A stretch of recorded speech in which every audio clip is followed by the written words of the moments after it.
just got my hair did.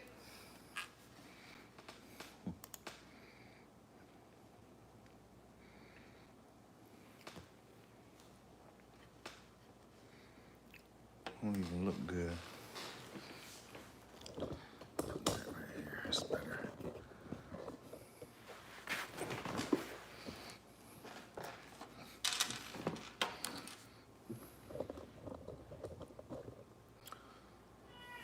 Welcome to the podcast. Welcome to the podcast.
Garrett Gray, Anthony.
Bounce house.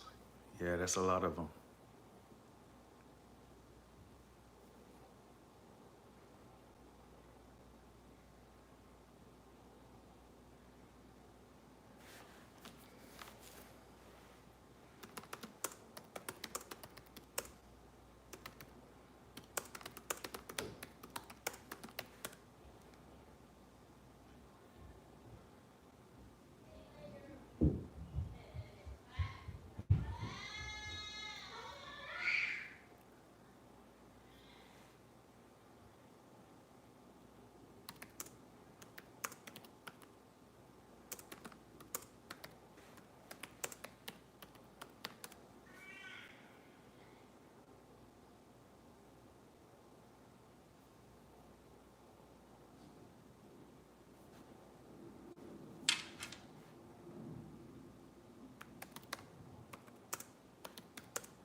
I'm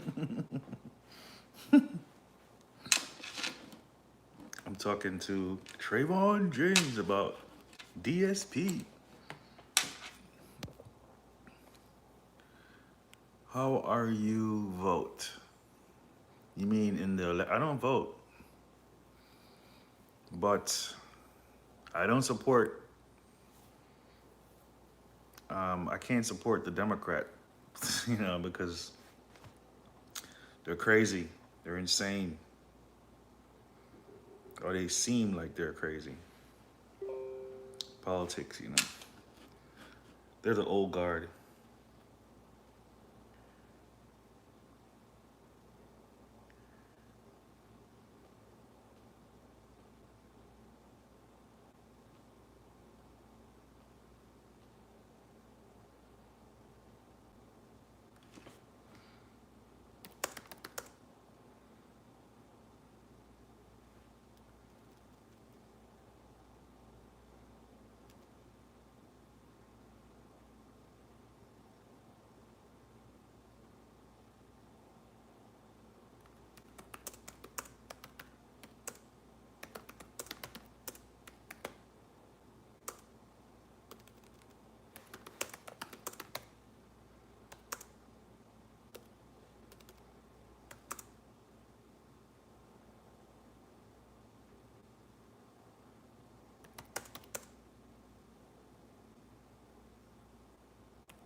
How are you doing to work?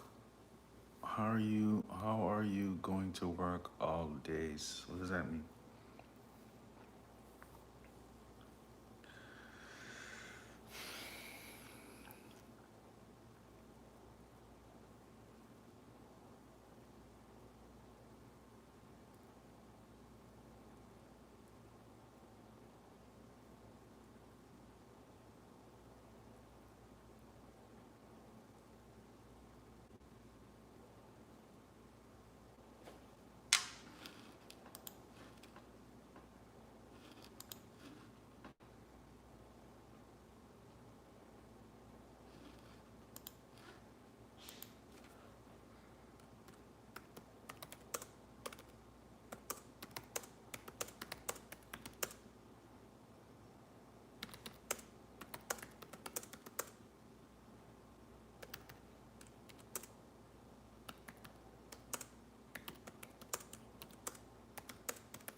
Are you gonna talk about crypto yet, or what? What do you want to ask? I just turned on the live because, well, I turned on the live because I was on talk, but then I got caught up in this little chat, and I'm trying to hustle right now for some tokens. I think it's gonna work out. I'm trying to get me 200K DSP from all my research that I've done on that blockchain. I figured out some stuff, and from figuring out stuff, I think I can get myself some DSP. I'll give you a link. Let me see. Where's the link? It's something that just launched, and it's doing all right.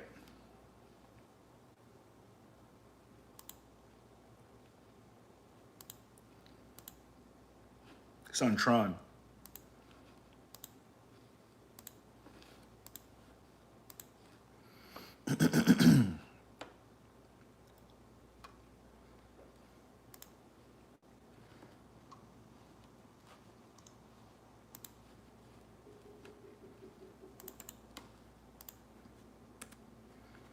There goes the link.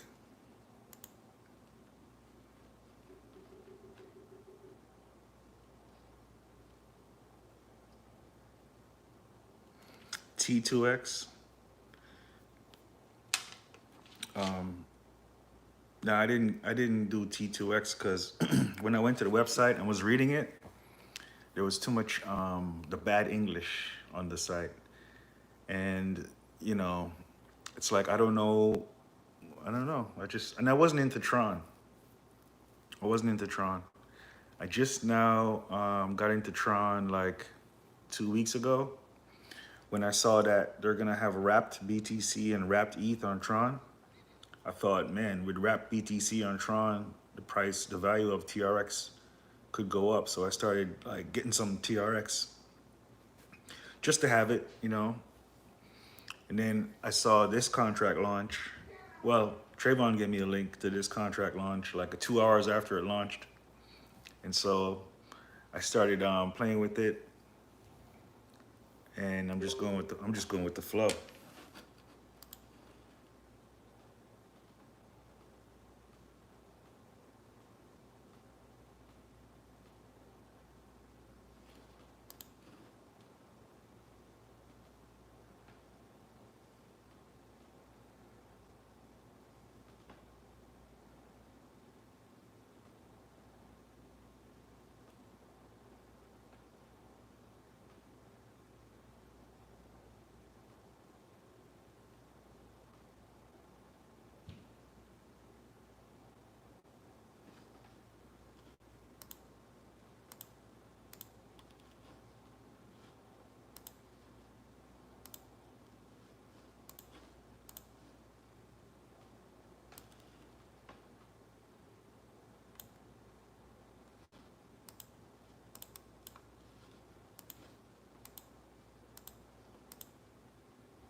Axion.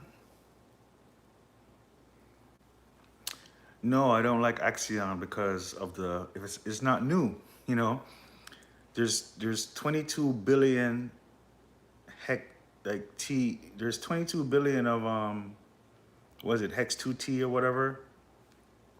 It's not new, man. It's there's too much past with Axion.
What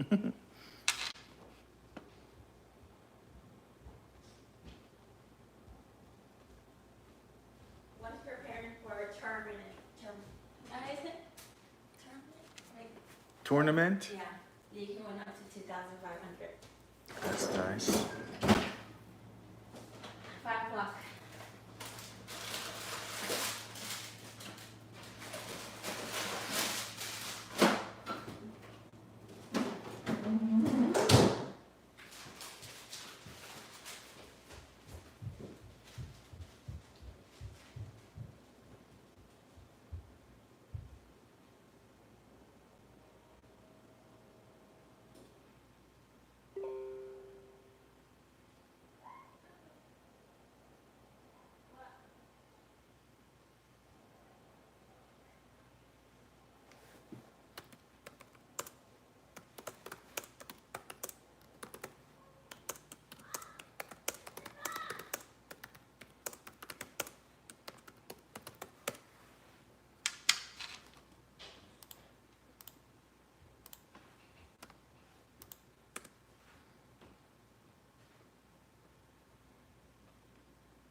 Better than Hex. I don't know.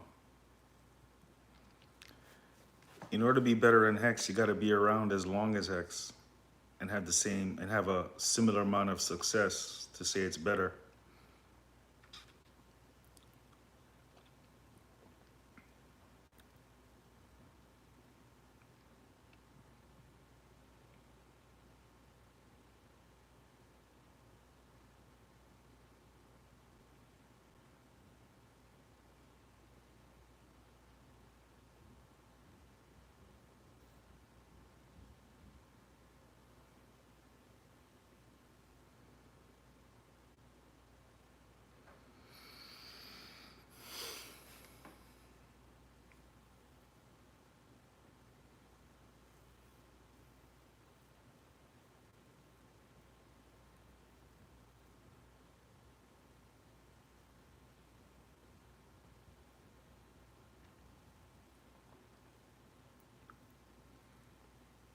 Proof is in the pudding.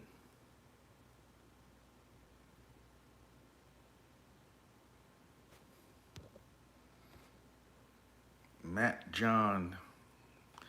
We had our first. Let me see if I remember our first rap song together. It was Oh man, it's in my head. It's what is it? I remember we had a disco beat. We had a disco beat, and we were gonna loop it. Or did we loop it? Did we go to the studio? I'm not sure. I think we went to the studio. But it was a disco beat, and we made a song to it.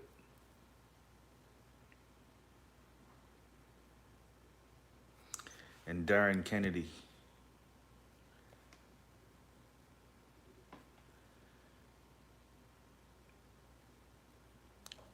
I don't know if any ETH goes to Richard. That's speculation. So if you want to automatically assume that the ETH goes to Richard, then I can't assume that because I don't know. I think Richard is just a marketer, and there's others in the background.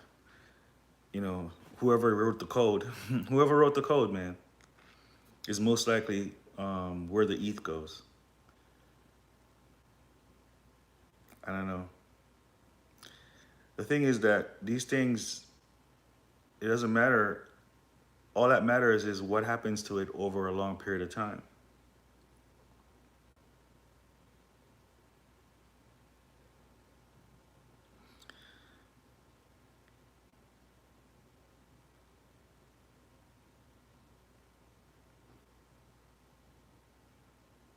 And so, as far as Hex goes, it's been going good. And after big payday, 2 months after big payday, if Hex is still the same price that it is today, then it's great.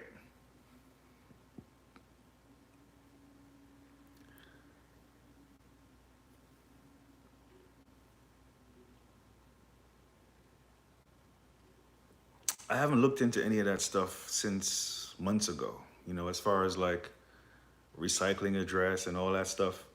I remember I looked into that when it first launched, and you basically look into it, make a decision on it, and then move on. I don't really go back and judge. I don't know, man. It's like, how do you have success and be wealthy? You just have confidence. So if you're gonna like have self-doubt and complain and doubt and complain, you're gonna be poor, right? But if you have confidence, regardless, you look into the information, you have confidence, and you move forward being confident. And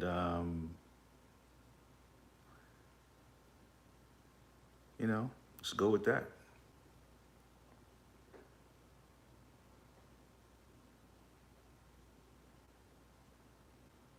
That works out for me.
No, Axion is not the same because Axion is a continuation of something that was launched before and then fell apart. And then, Axion keeps telling that same story. So like how in the last I saw of Axion, they were supposed to have a launch and then the launch got delayed and it got delayed again. And on Pyra Bank, let's see, Pyra Bank.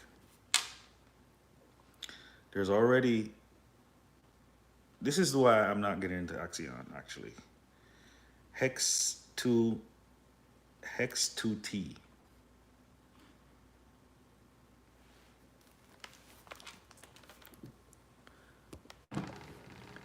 Hex2T.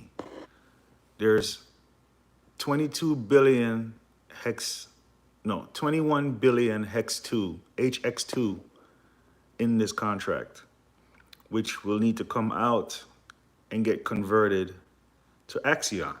So, there's already like so much of it out there, right? Because this has already been adopted by a lot of users when it came out before. So, it's not like, it's just what I'm saying. There's just already too much. It's not new. Axion is nothing new, man. It's like old money. It's just not new, man. They need if Axion was something that was being launched that was brand new, I'd be interested. But it's not new. It's like, and the history of it is it doesn't have a good history, man.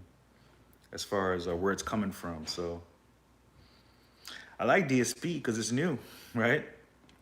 And whoever is behind it sounds pretty serious about what they're trying to do. So, it's a risk still in the first 10 days, but, you know,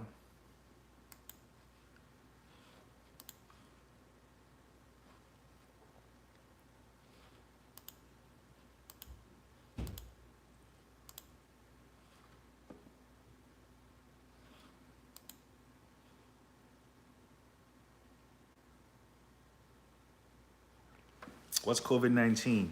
What are you talking about? I keep seeing this COVID-19. What's that?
What's that, son?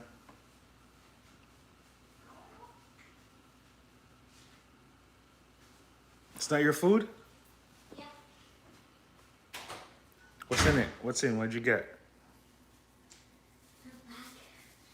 Let me see it. What's in it? You don't know? No, Let me see.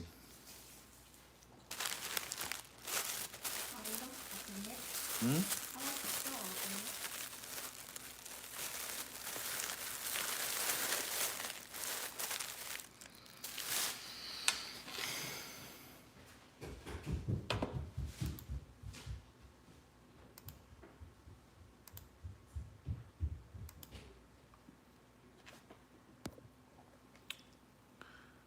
It's a smart flu.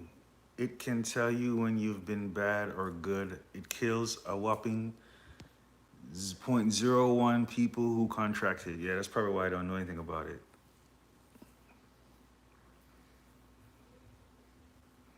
I think the flu kills 0.1%.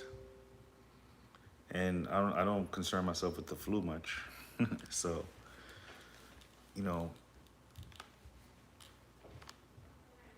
I don't get flu shots or anything.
Still trying to hustle for this, for these tokens.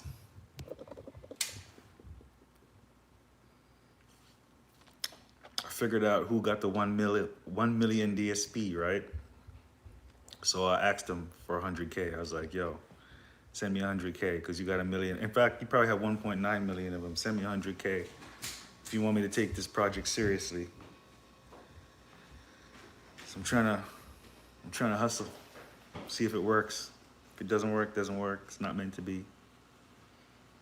If it's meant to be, it'll be good for DSP.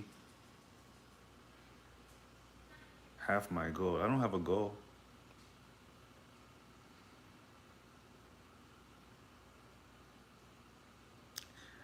My goal is to feel good about promoting it. That's what I want to feel. I want to feel like I'm not wasting my time.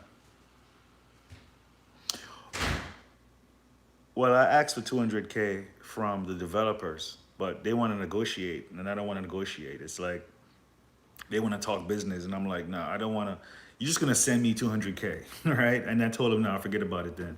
So I went back to the source, where as far as who got the 1 million, because the developers have like 32 million that they have sitting on, right? So when I asked the advertiser who got the 1 million for 100K, he told me to ask the developers because they got 30 million. So I went and asked the developers, I said, yo, send me 200K because the advertiser told me to ask you for it. Now, you know, but he wants to negotiate, he wants to talk details. I'm like, nah, man, I don't want to talk details. You're just going to send it to me just because. Crypto crack, yeah, that might be right. I don't want to definitely say it yet, but you might be right about that. That's a good speculation.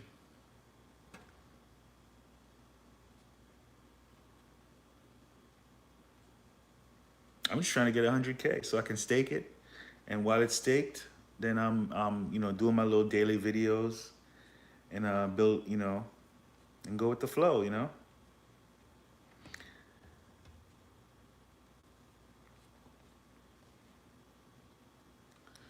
The first 10 days of DSP, man, that's the time to get in to a nice position.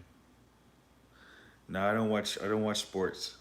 I used to watch UFC, but what happened was I used to download UFC using torrent, and then the cable company started tripping on me about torrenting. Said we're gonna cut off the cable if I don't stop torrenting. So since I stopped torrenting, I can't watch UFC because I'm not trying to pay for that. Because UFC is just the same thing over and over again. I'm not trying to pay for that. I liked it when I was getting it free though.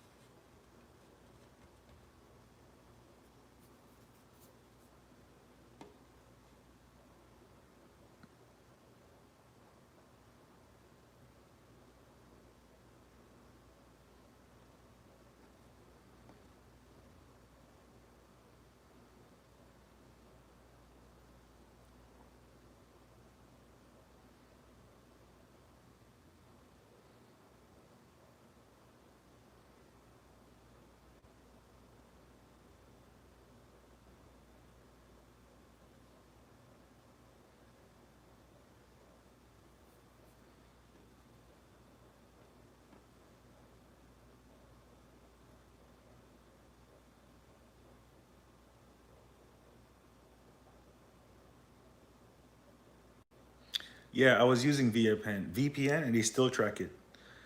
I tried two different VPN companies, and they found a way to track it. So VPN doesn't work for, at least not with the cable company I have. It doesn't work for torrenting. And when you think about it, if I was them, I would figure out how to track the VPN. I don't think it's hard.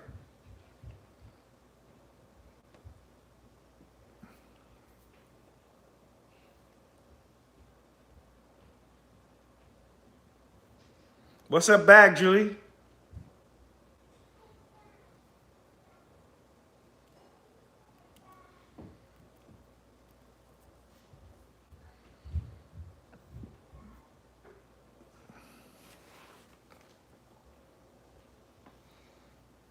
I think torrenting was the only rule that I was breaking in life. Like as far as life goes, it's the only rule that I was breaking. And when they said to me, and this is last year, they were like, we're gonna suspend you if you don't stop. I'm like, you know what? I'm gonna stop. It just tells me that be the most upstanding no rule breaking, law abiding citizen you can possibly be. And this means no torrenting. No problem, man. No problem. I'll be I'll be more free.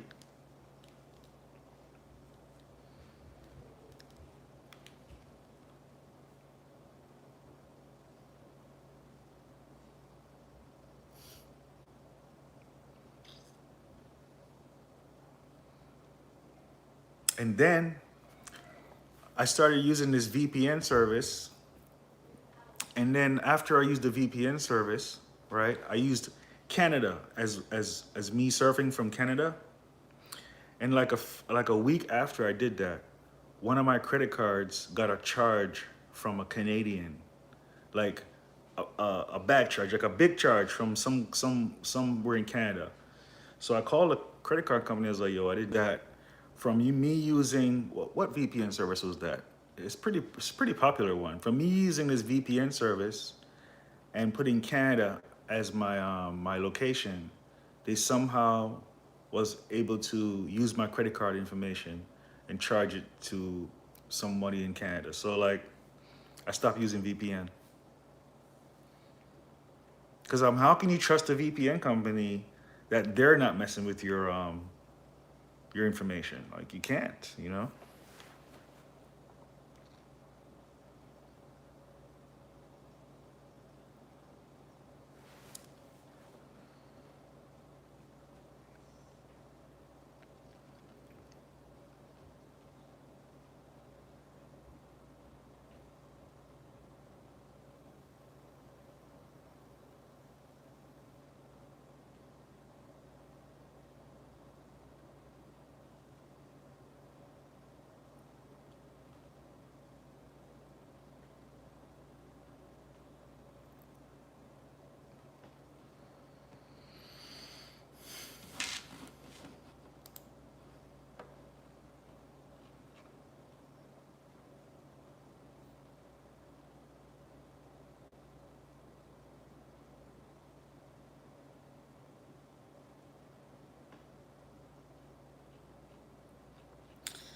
Yeah, I think with DSP, I'm gonna have to. I sold some DSP today on JustSwap, and I think I'll be able to sell off whatever if I want to exit and stop messing around with DSP because it doesn't look like I'm gonna get my 100K or 200K from these greedy people, right?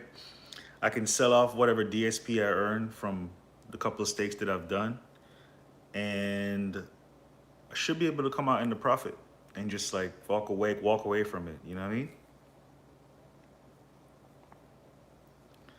So, yeah.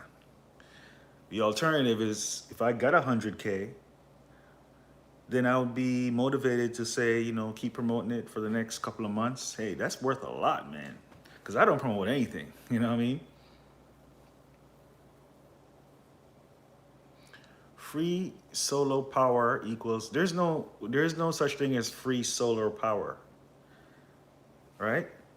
Because it costs money to generate solar power, you know. It's like saying sunshine becomes BTC without any intermediate, you know, there's no such thing as free solar power. Yeah, but the whatever's converting the sun to electricity isn't free.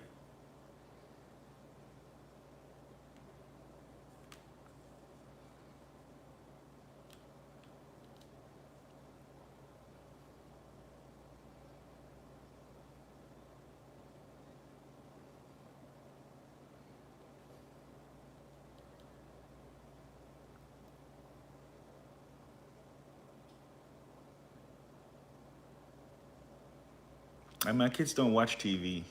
They only play PlayStation and TikTok. They watch TikTok. They don't watch TV. YouTube.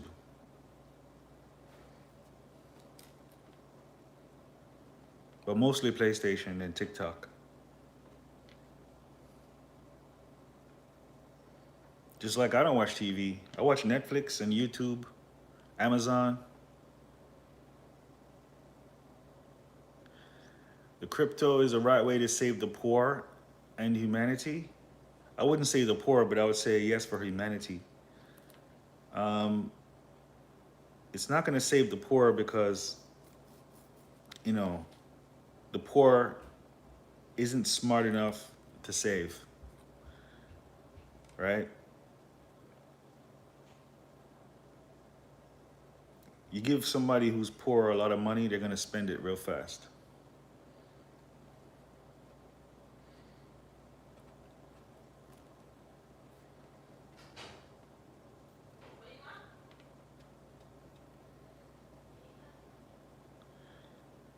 No, why do you have to think about anyone but yourself? You know, you don't have to think about anyone. If you're thinking about anyone but yourself, you know, that's not going to work.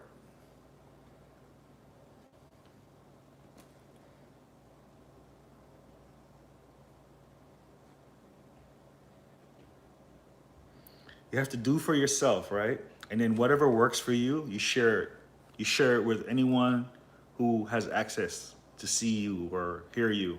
But if you're gonna imagine about all these imaginary people that you think need help, you know, don't waste that. What is the point of crypto? It's a better form of money, right? For yourself, right? It's a better form of money for yourself.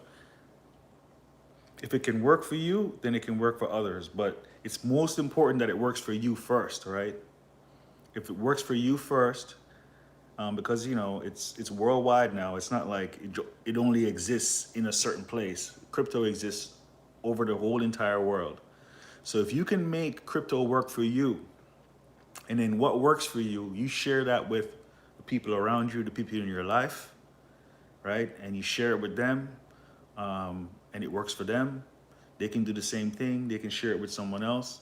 But if you want to sit and think about crypto helping the world and all these people, that's like you caught up in your imagination. You need to don't do that. Don't get caught up in your imagination. Use your imagination for the thing that you're dealing with, right? How is it helping you in your life and the people, you know what I'm saying? And have it impact your own personal life first. And then you help someone else that you know personally. It already works for everyone, though. It already works for everyone that's involved, right? Because you see, a decentralized thing, a blockchain thing, right? It's not about anything group. Like when I'm dealing with the blockchain, I don't trade. Like I'm not on any centralized exchanges, right? So everything that I'm doing is between me and what's going on the blockchain. There's no middleman. There's no middleman, right? So as long as I can get that going and I can get that working for me, then I can share that with someone else and they can do the same thing. And they can share it with someone else and as long as each person is dealing with the blockchain by themselves, then it is working. But to say that, oh, it's gonna work for everyone, like, you know, it's like it's a you know, like some kind of centralized entity up there is gonna help everyone, and that's not what blockchain's about. It's about a decentralized system that works for each individual.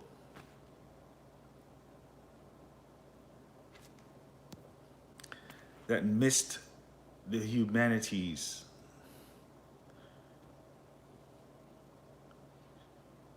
A lot of systems use crypto to scam people. Well, you know, people who get scammed is because you're treating blockchain like it's a centralized, like you're treating it in a centralized way, right? So you get scammed because you're gonna believe stories being told by some centralized entity, like I'm gonna do this and I'm gonna do that for you. So give me your money, right? That's how you end up getting scammed. Now, the stuff that I do, there's code. There's code on the blockchain, and I can do research. And even if I can't read the code, I can do research and make a judgment based on what I'm being told by whoever is the person who put the code out or is responsible for the code. If I'm being told by, well, this code works, there's no promises, there's nothing that I have to do. The code already works. If you interact with the code, you can come out and profit.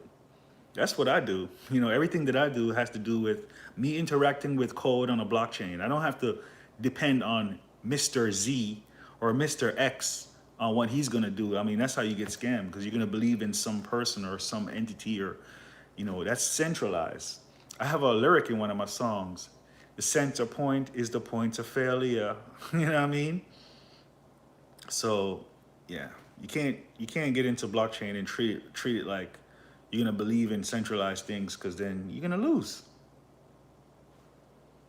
You're likely to lose, most likely to lose. You gotta stay decentralized to win.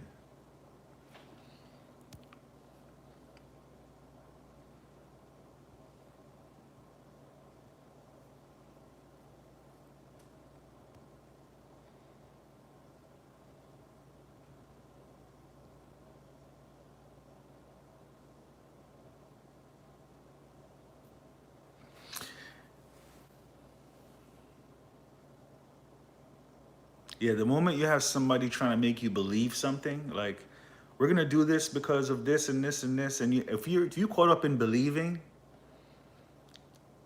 then you're on the wrong path, right? Experience is the right path, and dealing with what already is there, right?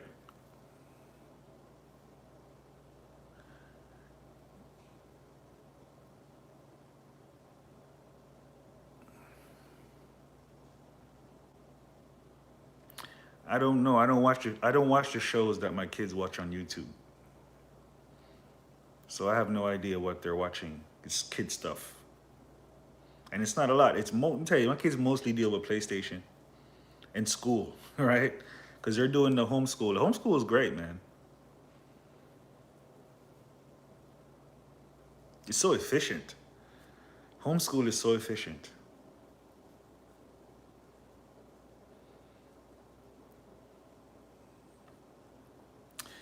Yeah, I mean, it looks like 9 bars. It looks like crypto is getting hacked by a group of. Yeah, if you have that perception on crypto, you should really get out of it.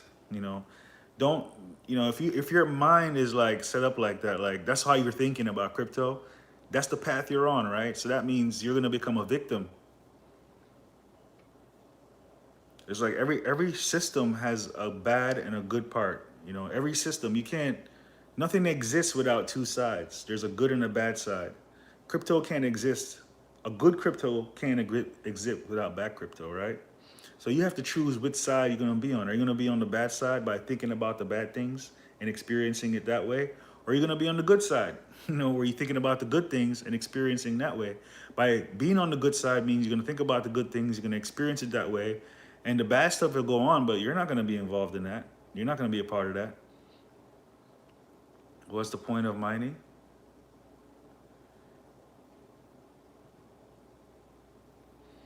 What is the point of gas when you put it in your car? You put gas in your car for the engine to run. Bitcoin mining is putting gas in the computer to mine the BTC. But the stuff that I deal with doesn't really have any mining, right? Ethereum has mining, but eventually it won't. And that's called evolution, involving the system from one version to the next version, you know. So hardware mining will most likely not be a part of the future in crypto. It's how it started, but I don't think that's where it's going to end up. And it's going to end up probably with Bitcoin. Bitcoins will have mining, but not after all the Bitcoin has been. Well, no, it's going to be a while before that. Well, energy is going to get cheaper though. So, yeah.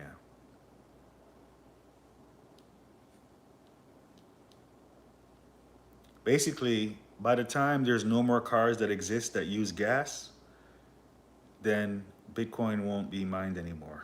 Right? It's like that.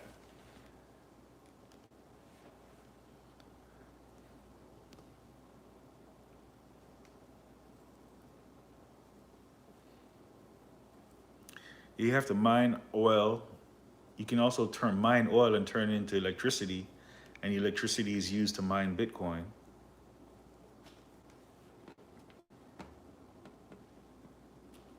or Ethereum.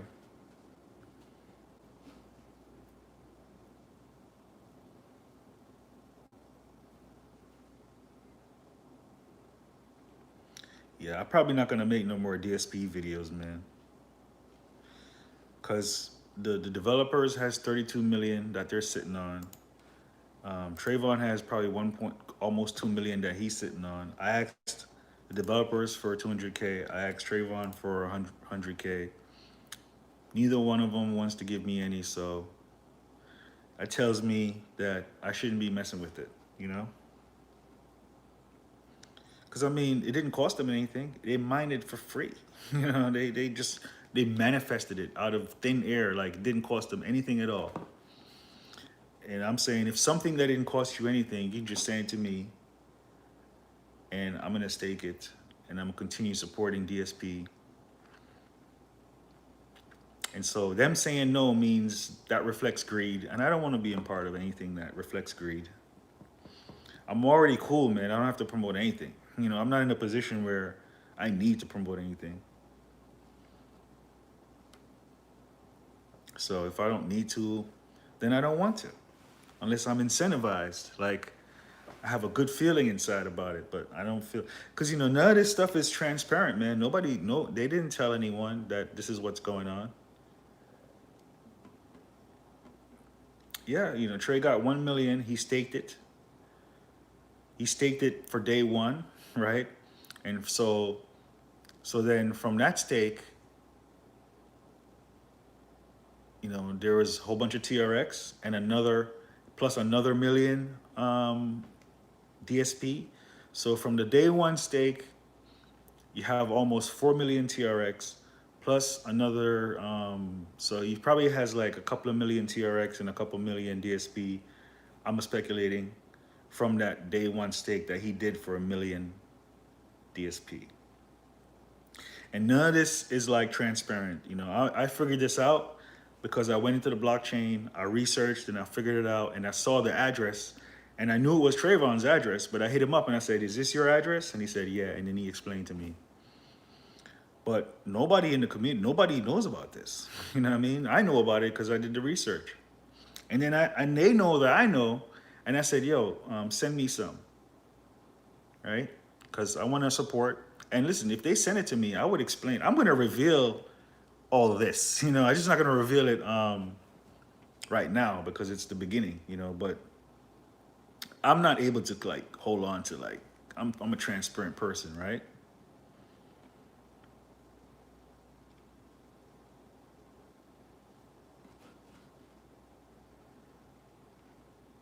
And it's all there on the blockchain too, man. It's not like, that's the thing, man. You have to be smart enough to look into the when you go to the, it's not hard to figure out. You know, you just have to click around on TronScan and you follow the money, right?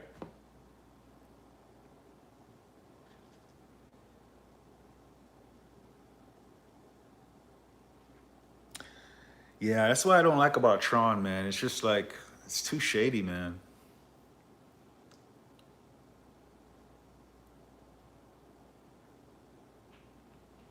Tron works, but man, it's like, it starts with Justin Sun. Like, his reputation, it doesn't get, he's probably the person, when you think about it, right? Justin Sun probably has the best reputation on Tron. And anyone else on Tron has a worse reputation than Justin Sun. And his reputation, Justin Sun's reputation isn't that great ever since like Steam and all that, you know?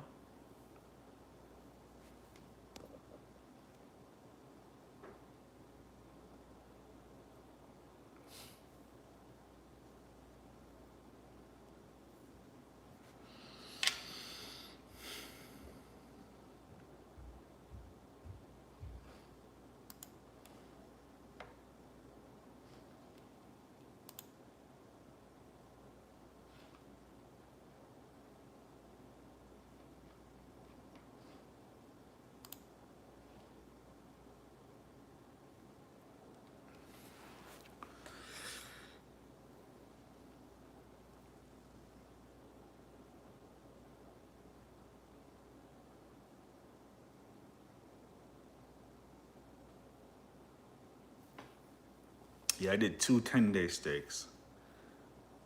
So if I stop now, I put 30K, I put 30,000 TRX in. I did two 10-day stakes. So I could stop now. Don't make any more videos. Wait till I get back my 30K. Sell the DSP. I should be able to double up. You know, and in fact, if I do make double the amount I put in, I might, I don't know, man. I think I should just call it a day.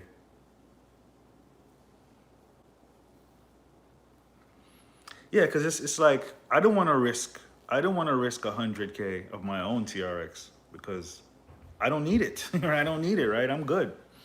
And so because I don't need it and I'm not willing to do the risk, then for me to continue promoting it, I have to get 100K or 200K for free, just like they did, right? Because then I'm not risking it. So it's all about when you're dealing with this stuff, man, you got to deal with for yourself. If it's not good for you, then it's not good for anyone else, right?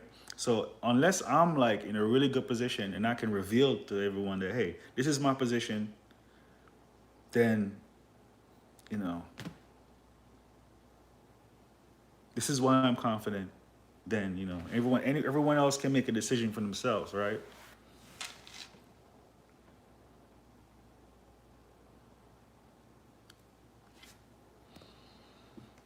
Yeah, I mean, I'm not going on. I'm not going. I'm not going in on this. I'm barely went on this, you know, because I had when this came out, I had 280,000 TRX, and on the first day I put in 20,000. On the second day I put in 10,000, and that's what I got from converting Hive to TRX.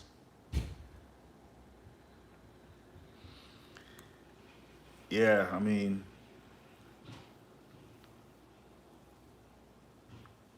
it could still be a good opportunity, but based on what's going on in the background and them not being transparent, and you know, it's just like, because listen to it. If they come out and say we gave Trayvon $1 million, that's actually a good thing, right? A good thing, because Trayvon is not the type of person who is gonna be involved. You know, he has a reputation to uphold, right? Because he depends on crypto, especially Tron, right? So if they say we gave Trayvon $1 million DSP for marketing, that means he's on the hook as far as this thing being successful. That's him and everyone else who's down with him is on the hook, right? So I don't see the problem with being transparent about that, right? That's a good thing.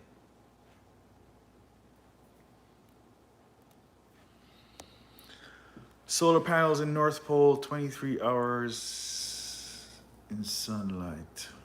Yeah, but again, solar panels.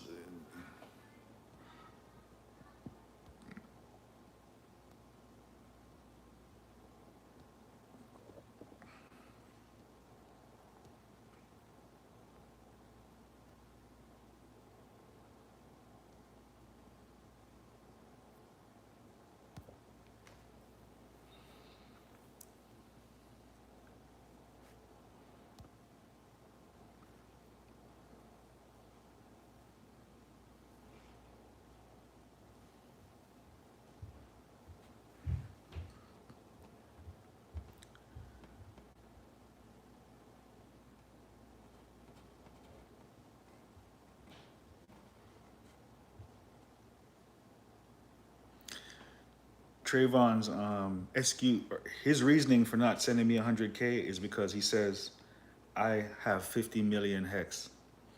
But the thing is that it took me 3 months of making videos, 2 videos a day, singing, dancing. You know, I had to go to work. I had to go to work, man. I had to put in work to get that 50 million, to earn it, man. I didn't just get it it didn't just come to me out of thin air, man.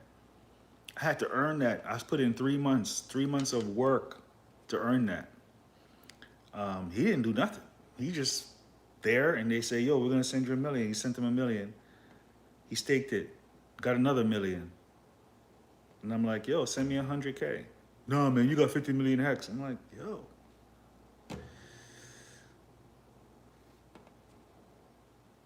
Let me back away from this. let me back up, man. Let me back away from this. I shouldn't be involved with this.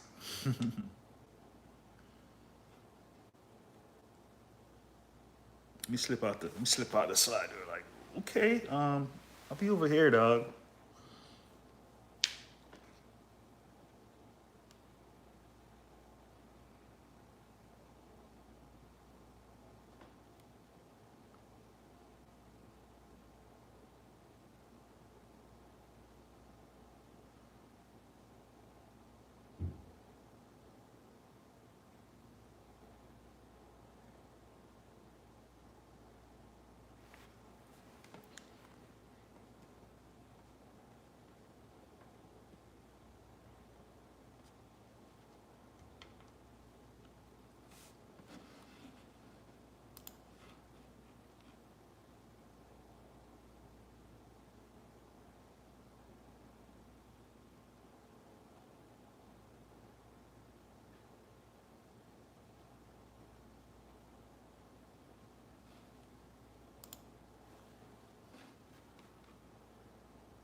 Here goes the, y'all can, since I'm talking about it, you can read it.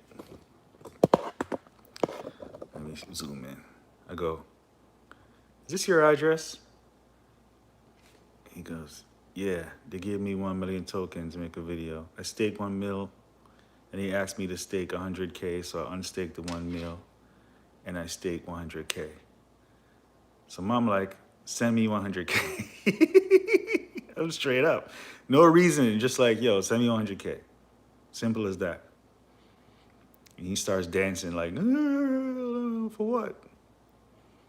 I said, they told me to ask you for 100K because I'm making videos. He said, they got 30 million. I'm like, okay. They gave me 1 mil. They got it. So, pre-mine, 30 million pre-mine. Okay, wait.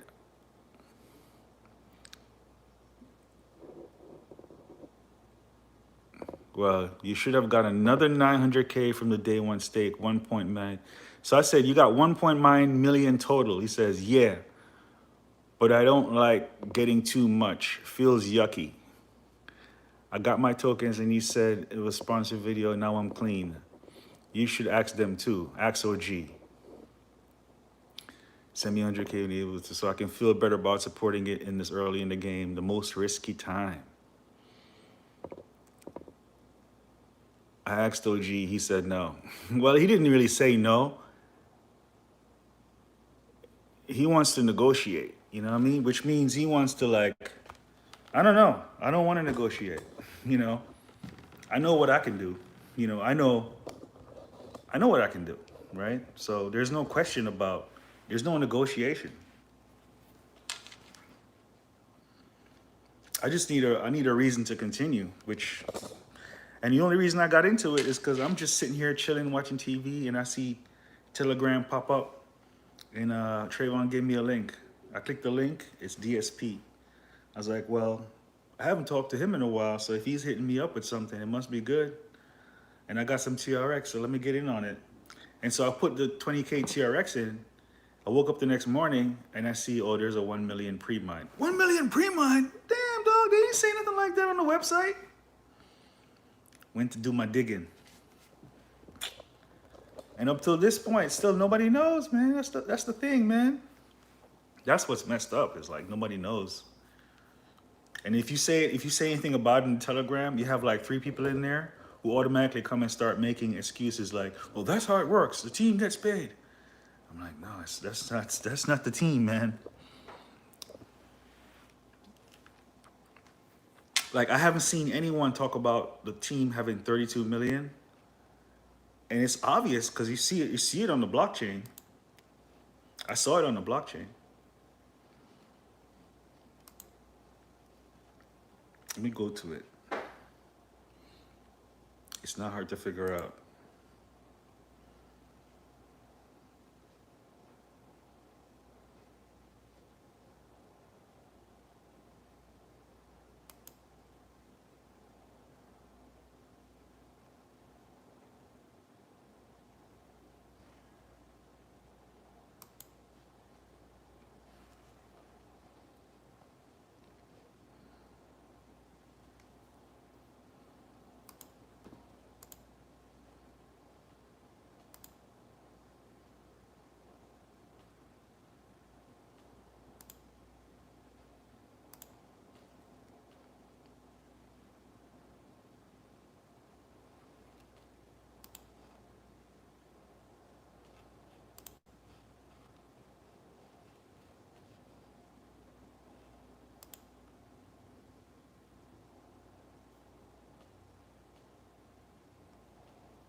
Yeah, token holders.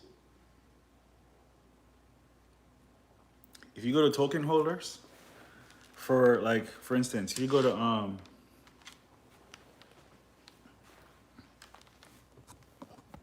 let me just take this off.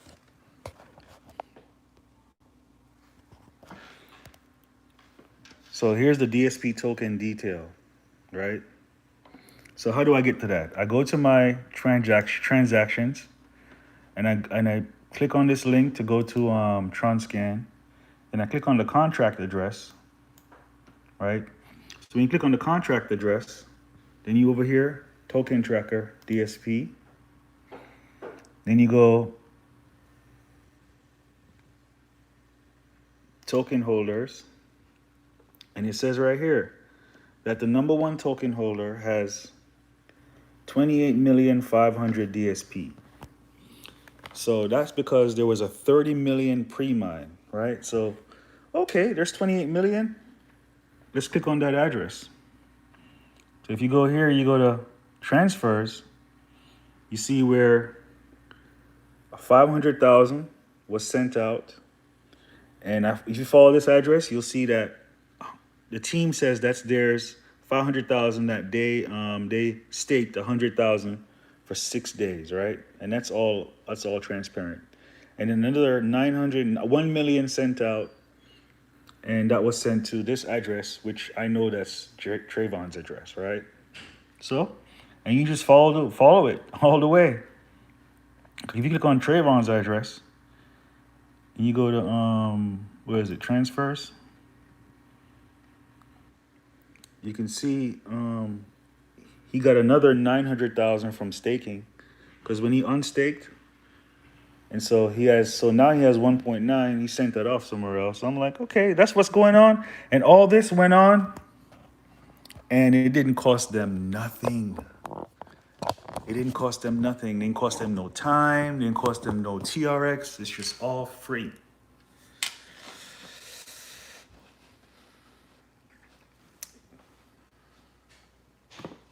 And I already put in 30K, so I'm like, nah, man, I'm not putting no more in, man.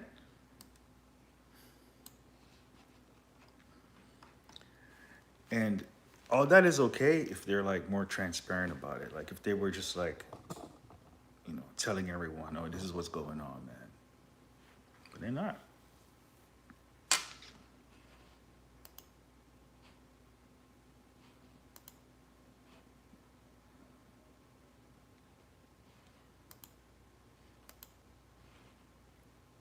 And what's really annoying to me too is like when you go to the Telegram and you see the conversations and you see the stuff that's going on in Telegram, I realize that, man, none of these users have the skills or the knowledge to go look at the blockchain and figure all this out for themselves. Right? So it's like, what kind of person am I to be in the background, know about all this, and then have a whole bunch of users, hundreds of users, 600 and something users, who are supporting this and they don't know anything about it, and I don't at least teach them? Like, am I not here to like show others like this is how you do it, man? This, when you get into stuff, this is how you figure out what's going on. You don't have to listen to promises and anything that anyone's saying. You go on the blockchain and you follow the tokens and see what's going on, right? That's what the most important thing is, to teach others how to navigate and deal with blockchain tech in a decentralized way. But that's not. It seems like that's not important to, you know, them in the who are doing all the big stuff, right? It's like they're just there to take from the small guys and not show them and teach them. You know, when you're in this space, this is how you do. This is how you do it. You got to do your blockchain forensics, man, before you start throwing your TRX out there. And usually that's what I do, But since I got a link from Trayvon, I didn't, because I figured, well, he must know what's going on.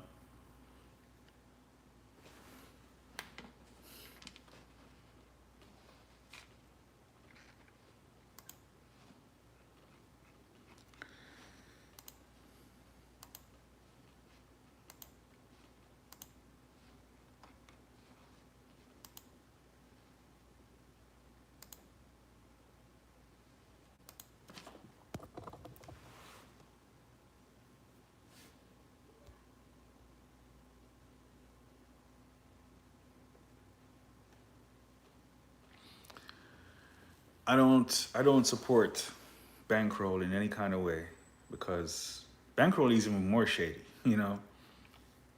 Um, yeah, yeah, man. Tron doesn't have anything good going on as far as like Sean has like a small group of very advanced. I don't want to use any bad words, you know, manipulators, right?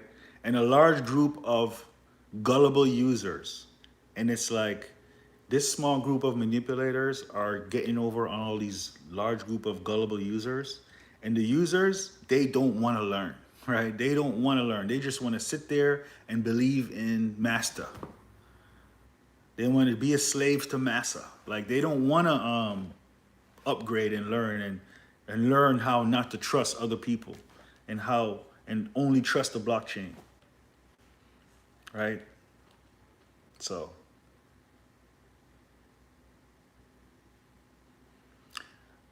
I say that I can't say the same. Ethereum is not like that, you know. Ethereum users go and check the blockchain. You know, a lot of them do. There's a lot. There's a large. There's enough of them that do it in order to show others. You know, so blockchain forensics is an important thing, and it's not going on Tron. At least it's not being taught. You know, it's not being taught, and I think that's a problem.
I noticed something.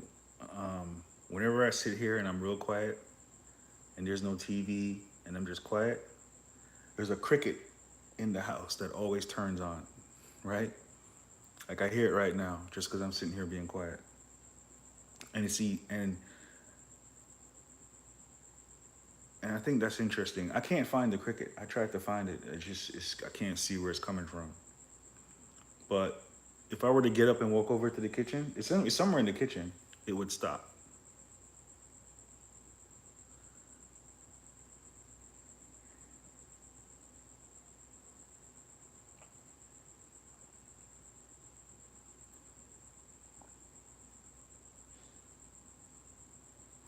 Yeah, lots of shadiness going on, huh?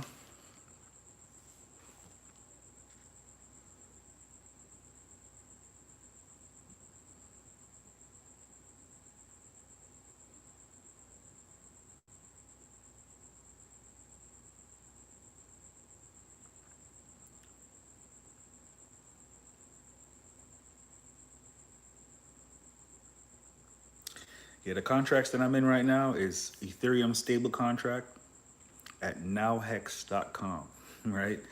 I'm also in TRX stable contract at nowhex.com. Oh yeah, let me take off that DSP link, man, off my chat, because I'm not feeling that no more. Definitely not feeling it no more.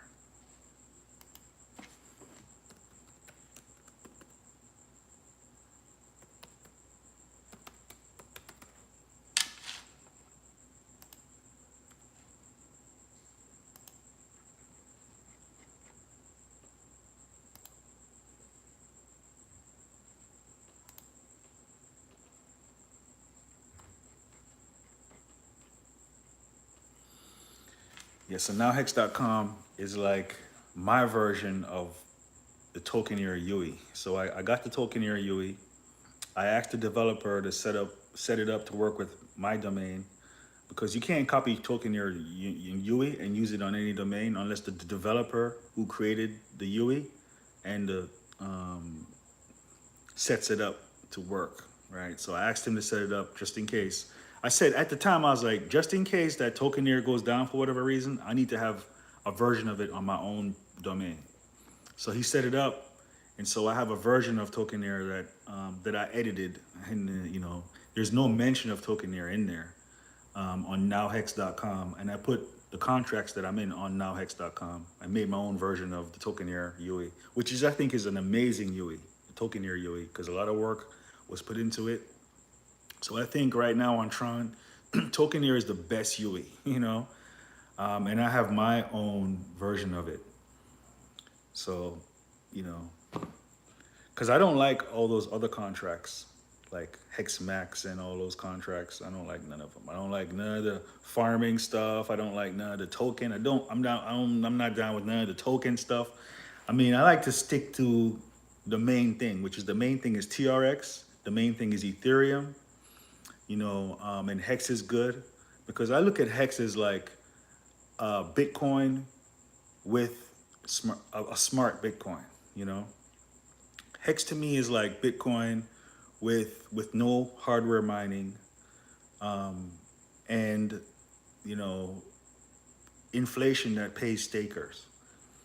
So being that the guy who created Hex is a Bitcoin maximalist who loved Bitcoin to death, and then he decided to say, no, I'm gonna do something. I'm gonna create a Bitcoin that I think is the better Bitcoin. I look at Hex that way. So like when you start talking about like tokens like DSP or Sun or any of these things that are beyond the main thing, like beyond TRX, beyond, you could say Hex is beyond Ethereum, but Hex is so good that it stands on its own, right? So Hex pretty much just took advantage of Ethereum is where the most money is, to take out of to put into Hex. So I think, to sticking to the main thing, which is like if it's a contract that supports TRX or if it works with TRX, I'm gonna earn TRX, and that's a good thing. I'm earning Ethereum from the ETH stable contract. It deals with Ethereum. That's a good thing. If it's gonna deal with XYZ token, then I don't look at that as a good thing. I don't look at some developer creating a token and contracts that are not audited and just all this shady stuff going on. I think it's like saying I'm gonna leave my house on the top of a mountain and go live in the village with all the peasants. You know what I mean? It's like that, right? Because I got, I'm choosing to do that, right? I'm choosing to do that to the point where I'm gonna lose my house on top of the mountain because I've been down in the village so long. And I only get to visit my house on the top of the mountain once in a while. So like I'm gonna go down the village and play with all these little tokens, and I'm gonna get stuck down there. And once in a while I'll have a come up and I can go back to the mountain and visit for about a month. But then I end up back in the village because I got this girl down there that I'm talking to, and she wanted me to come back and holler at her, and so I went down there to holler at her, and I got caught up again, and now I lost my house on the mountain again. Crazy analogy. Not crazy. Wild analogies of what it's like to be messing with these tokens, these alt tokens beyond Ethereum, beyond TRX. I say just stick to TRX, stick to Ethereum, stick to Hex, stick to the thing. Like, there's a lot of come ups when you get into some of this stuff early, And then, but that's slimy, man, to get it. And then how are you gonna win? How are you gonna win? I mean, it's like hard to pick the right thing. You have to be in a situation where you get it for free before it blows up, right? Like the DSP situation. That's an ideal situation. I mean, it's ideal if it blows up. You know, if it's still around 3 4 months from now, then it's ideal.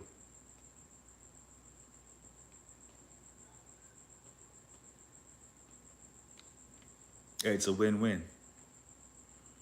If it's not a win-win, if you're taking a risk, don't take a big risk. You know, don't take a big risk. Take a very small risk, and you know,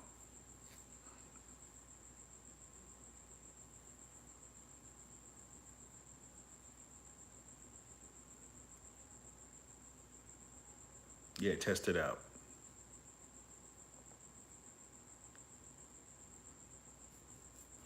And then the moment if I test it out and like, then I'm gonna sit down and wait for promises. Like, for instance, when I asked the developer to send me 200K, he says, go read the pinned message in the Telegram. You know what the pinned message says? A whole bunch of promises. We're gonna do this and we have plans to do that. And I'm like, I replied to him, I was like, you mean the message of future promises? You know what I mean? Because you ain't gonna get me with that. You trying to preach? You trying to preach? Like, come on, man. There's no future promises in a DeFi staking contract. I'm not gonna rely on future promises to make my decisions.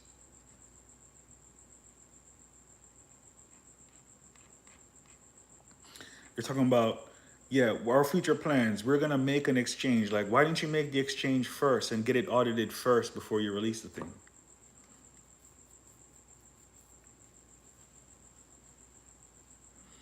And what's the point of the exchange when I already swapped DSP for TRX today? I swapped 600 DSP for 1300 on JustSwap today. So what's the point of having an exchange? Like, so you're making me a promise of something that already exists. Like, I'm supposed to get excited about that?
The cricket stopped because I started talking.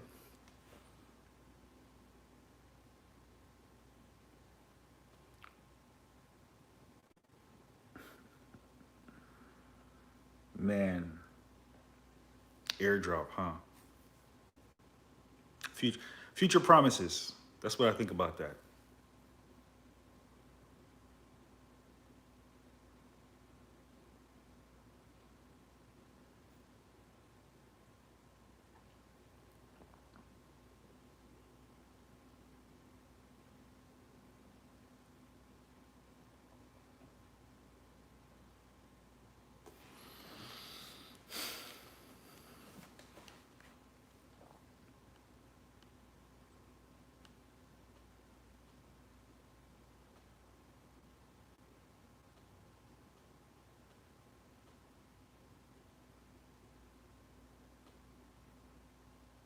Yeah, XRP, man. You know how deep I gotta dig. You know how far I gotta go down to find that within me. Oh, that's too far. I turned back around. I was like, okay, let me answer this question about SRP. And I had to step down. I had to step down. I had to step down. I kept stepping down. Like, where the hell is XRP at, dog? You know what? I'm going back up. I'm going back up. I'm not gonna answer that question. All I can say is future promises. Don't don't make decisions based on future promises, man. Hex got this thing called a big payday. It's programmed into the contract. So it's not a promise, it's a guarantee to happen because it's programmed in an audited contract to happen.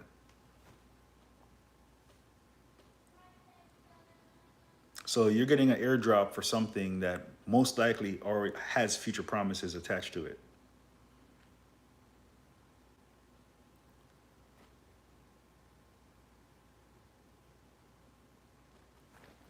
For instance, Bitcoin has a future promise of less supply, right? But I had talked about Bitcoin a long time ago, whereas this is a Jedi mind trick to say that there's only 21 million Bitcoin. Because if you count backwards, that's if you count forwards, right? The cap is 21 million. But if you count Bitcoin backwards, what's the cap? That's the real supply of Bitcoin. Because it's not like you start at 1 and then you go 1.1, 1.2, or 1.3. You start at 1, then you have 1.00000. You know what I mean? So from 1 to 2 Bitcoin, how much Bitcoin is in between 1 and 2 Bitcoin? That's the amount, that's the real supply. You know what I mean? It's a Jedi mind trick, man.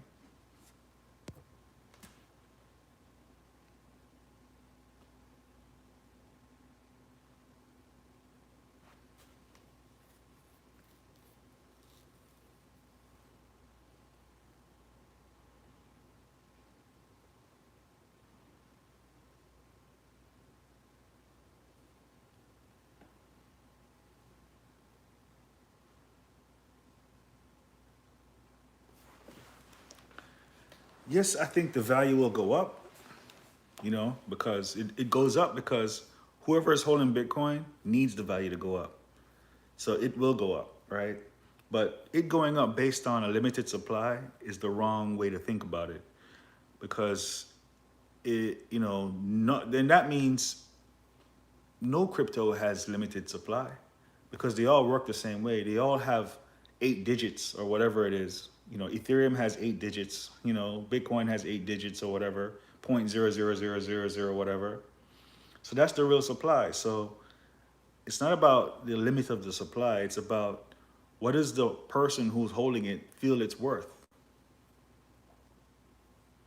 It comes down to feelings. Feelings. What do I think it's worth? And it's all about like the wealthy holding it and not selling it because they're already wealthy, right? So if I have 1 Bitcoin, the reason I'm not selling that 1 Bitcoin is because I don't need to. So the more and more wealthy hold Bitcoin and they don't need to sell it, then Bitcoin holds its value. And it has nothing to do with the supply.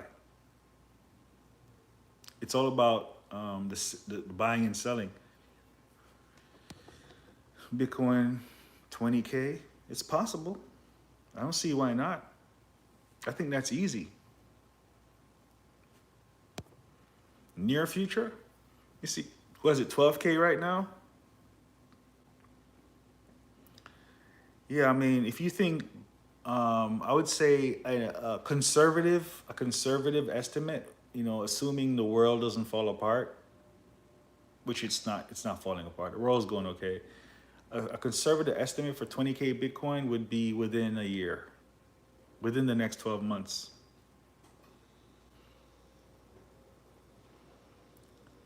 But also, Ethereum. If assuming Ethereum upgrades itself, and you have faster transactions on Ethereum, then Ethereum could overtake Bitcoin and become number 1. And if that happens, Bitcoin's gonna fall apart. Because what's going for Bitcoin right now is that number 1 spot.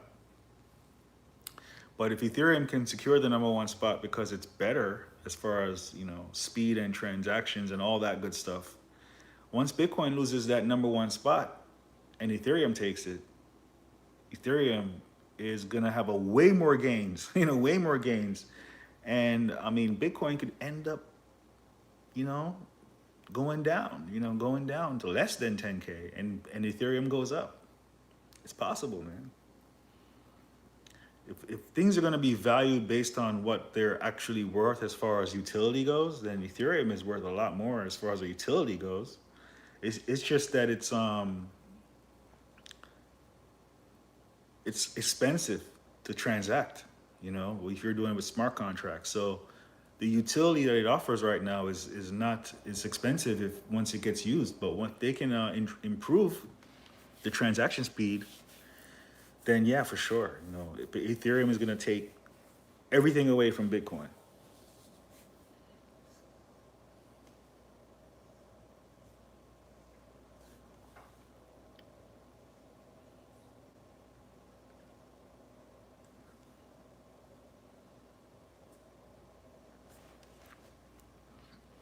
So looking at it from a technology point of view, if you're gonna not a religious point of view, and looking at the technology, and Ethereum is the place to be.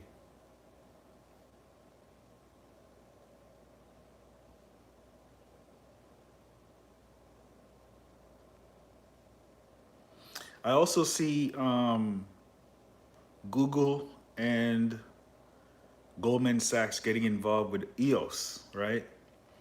But Goldman Sachs and Google, neither one of those corporations have a good reputation anymore.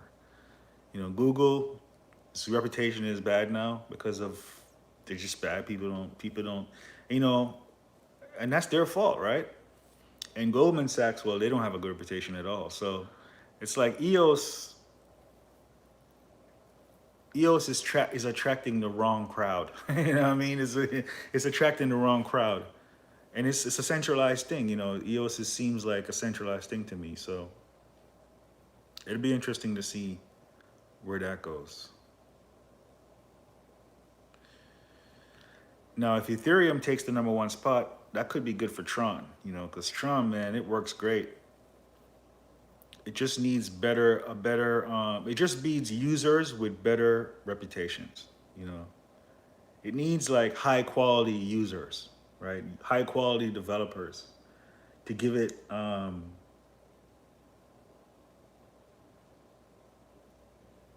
that's what it needs.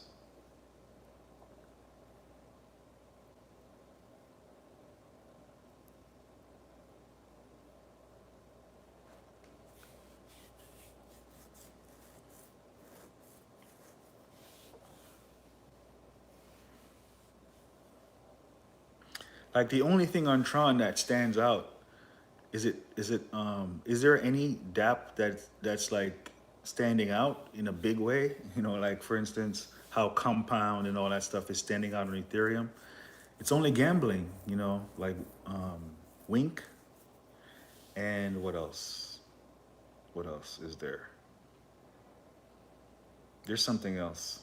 See, I can't even. Oh yeah, Bet Fury, but that's not even on Tron. They just use TRX, and they use Bet Fury is not a good example. Yeah, there's nothing on Tron that is like reputable. You know what I mean? Or being represented in a reputable way.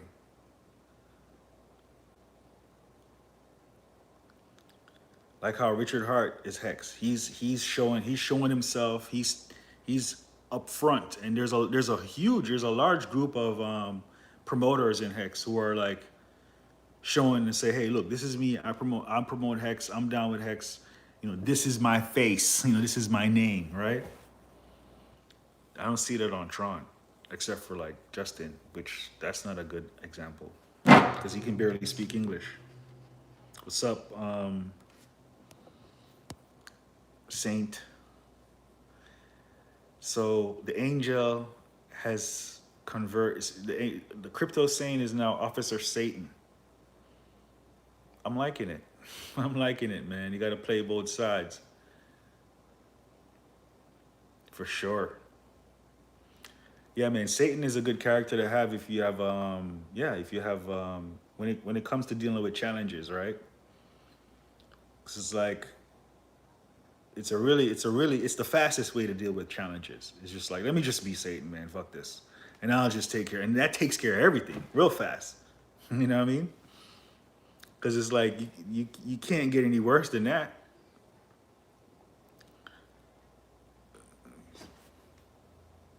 I talked about that in the video, one of my videos the other day. I was walking, I was like, yo, Satan is a useful character as when it comes down to certain things. Cause like, how's anybody gonna try me if I had the perception that, well, I'm Satan? Ain't nobody gonna try me, dog. They're gonna be like, you know what? I'm gonna leave this nigga alone. Leave this nigga alone. Cause I don't know, like there's something about him. I don't know. I don't have to tell anyone. I don't have to tell anyone. I could, but I don't have to. I just think it to myself. That bitch gonna figure it out. You go to the grocery store, you have a line. There could be a long line at Walmart or the grocery store, but if you think you're Satan and you like, you know what, I don't want to wait in the motherfucking line. Sure enough, somebody gonna open up a new register just for you. You be laughing you be laughing inside like, oh man, this shit is dope. That shit works.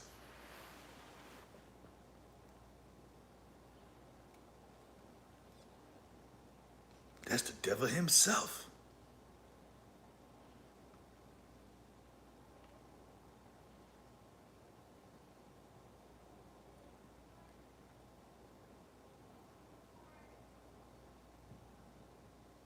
You also get access to see what all the evil people are doing, right? So when I'm paying attention to the world or paying attention to information about the world, right? Let's say if I'm paying attention to the government and I have the perception that I'm Satan, then again, well, as long as I'm fully immersed in that perception, I'm fully accepting of it, right? Then any information I look at about the world, I'm gonna see what they're doing. I'm gonna see from the Satan's point of view. So if I look at any form of evil, I'm gonna see exactly what's going on. That's another useful tool. Yeah, but me right now, I'm nobody.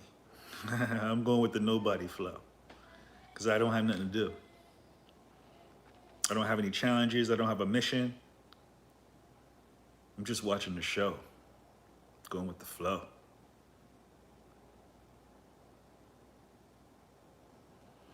Going to fish?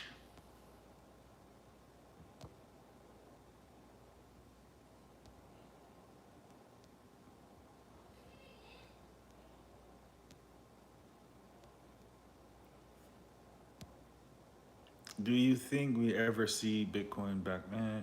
Do you think that this any effect on who wins the election? The election, man. I think it's gonna be, well, put it this way.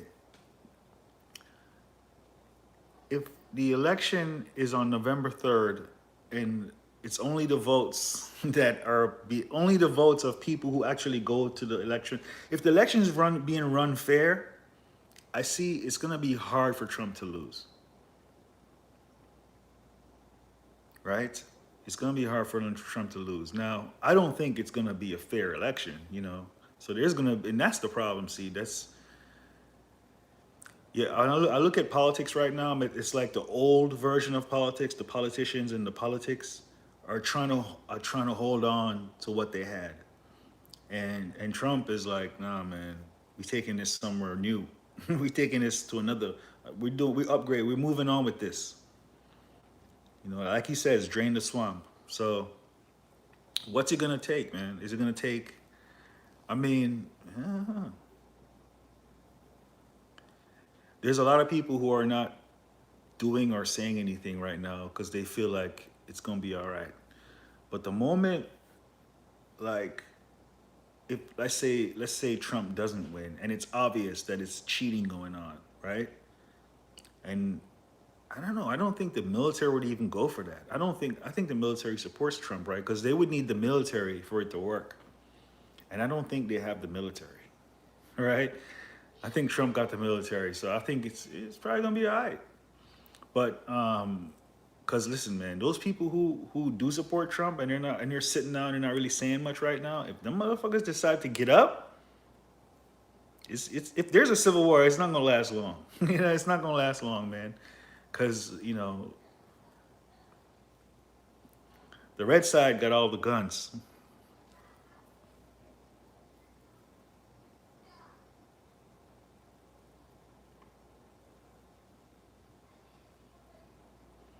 So I think it's gonna be all right.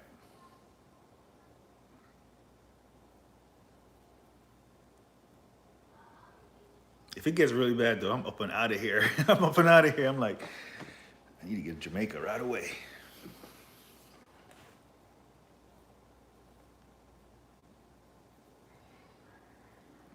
The airport's right down the street from here, man.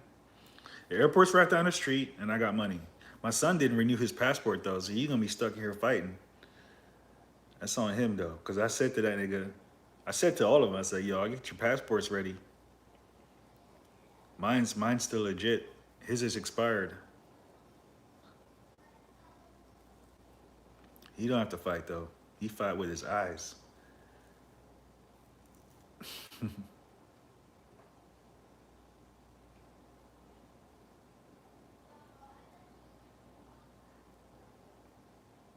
Florida? I think Florida is all about Trump, man. Because Florida is fully open, right? There's no restrictions in Florida right now. There's no restrictions on mask wearing. Like at the store, the individual stores like Target and whatever individual like Walmart, they require you to wear masks, but there's no requirement. There's no restrictions. Everything in Florida is fully open. So you figure that's what the Floridian people want, right? And that's not what the Democratic side wants. They want to keep everything locked down.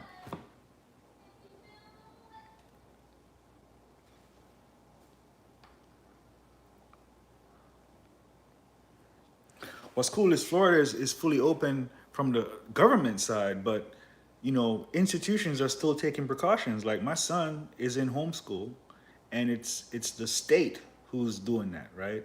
So it's not like my son is in a private homeschool. He's in the state ran homeschool. Both of them are in state ran homeschool programs, and it's really good because they have their own. They have a teacher. They're always on camera. So I've seen the homeschool. It's my son likes it more than going to school. So um, so there's still precautions being made, and that's good. You know, it's like every county is taking their own path. You know, they don't need the government to tell them what to do. They just do what they think is right. And when they give parents options, right? Both my kids were going to school, and then the school told us, "No, we're gonna send them home." You know, so hey, go ahead, send them home. My 10-year-old son, his one kid in his class got symptoms, and they sent home the whole class and said, "Okay, don't come back for a couple of weeks." And then the following day, because of more symptoms, they started random testing the whole school. So I'm like, "Oh, good man, you just skated out." Because you know the problem with getting tested is if you test positive, you got to stay home for 2 weeks, and the social distancing and the lie. I don't want to deal with that, man. I don't want to deal with it, man. I want to go out and live my bounce houses. I don't want to be having to stay home for no. I don't want to catch COVID, dog.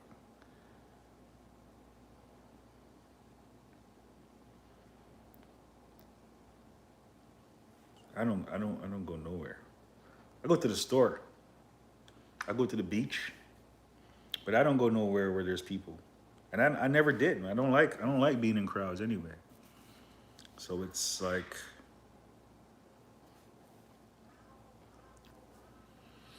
yeah, man. I saw like on Twitter today, man. Trump is like going hard on like all the Obama needs to go to court and testify and Hillary and all this stuff. That nigga's like he's shooting gun. He's like blazing them up.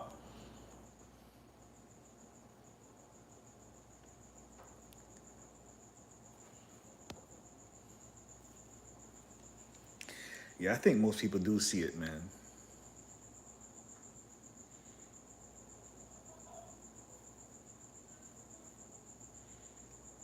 Like, I haven't met anyone who would say I support Democrats. Like, if you meet someone like that, like off the internet, you're looking at a crazy person. Like, if you see how they act, like, it's like all they have to show is hate. Like, do you have any love in your heart? You know what I mean? If you're somebody like, it's all you have in your heart is hate. You're a demon in a sense, right?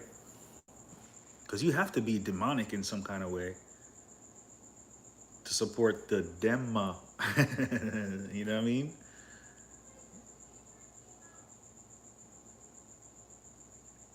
Yeah, I saw a video this morning of them arresting a man.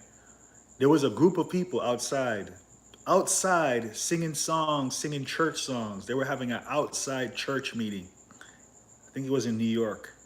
And the cops come and start arresting. Oh yeah, Trump tweeted that out. Yo, they gonna arrest people for having a church meeting outside, singing to the Lord? Like, that's demonic, dude.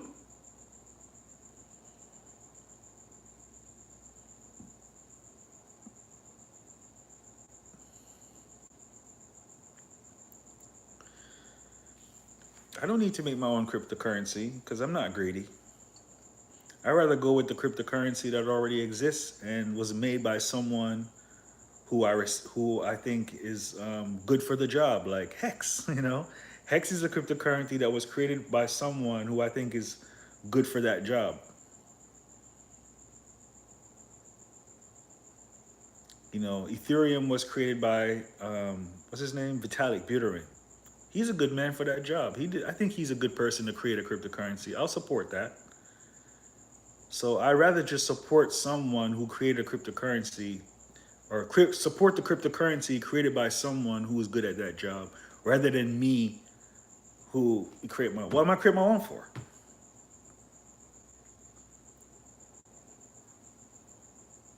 I'm just a video guy. I'm just a video guy. I'm not a blockchain technician, dog. Why would I be creating my own cryptocurrency? The only reason would be greed, and I'm not, because I'm straight, man. I don't need nothing else. We got a bounce house business, pays the bills. That's it. All I need is freedom, man. And that's my goal in life. It's not to be wealthy. It's free. Time is the true wealth in life, right? Because you need time to think. You need time to be aware, right? So if you have time to think, time to be aware of what's going on, that's the true wealth. In a sense, having lots of money can take away all that time. Because if having lots of money equals having lots of people who depend on me because I'm paying them or because I have responsibilities to them, then I don't have time to think. I wake up and I'm going to work for all these people that depend on me. Time is everything. Time is everything, man.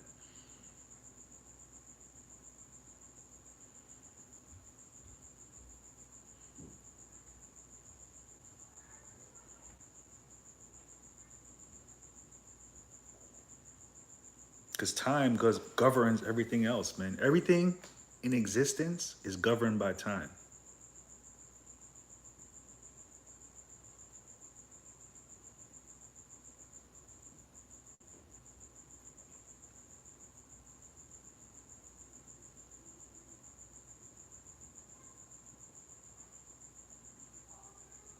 So if quality time isn't put into something, then it really has no value, you know?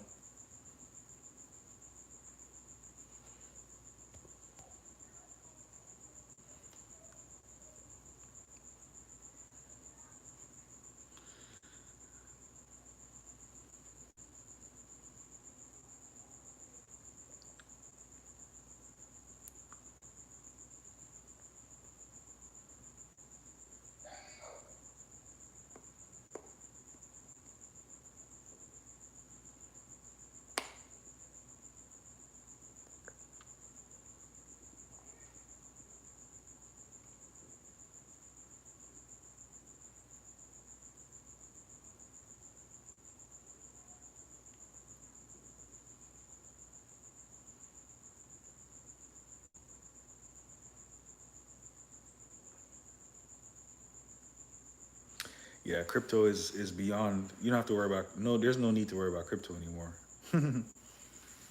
I think having any amount of crypto is is a good amount to have.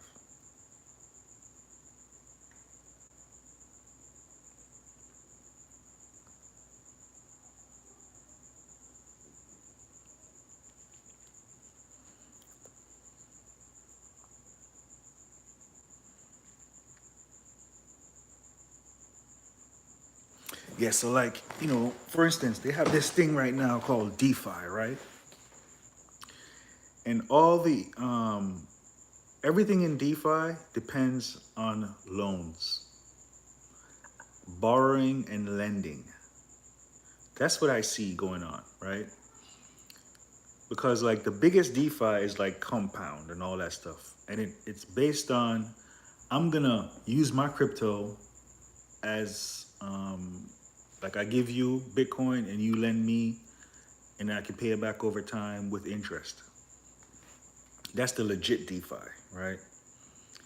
That's supposed to be able like that's DeFi that can last a long time because as long as someone's borrowing, then you know you're basically that's like the system of the lending and all that in the banking system, right?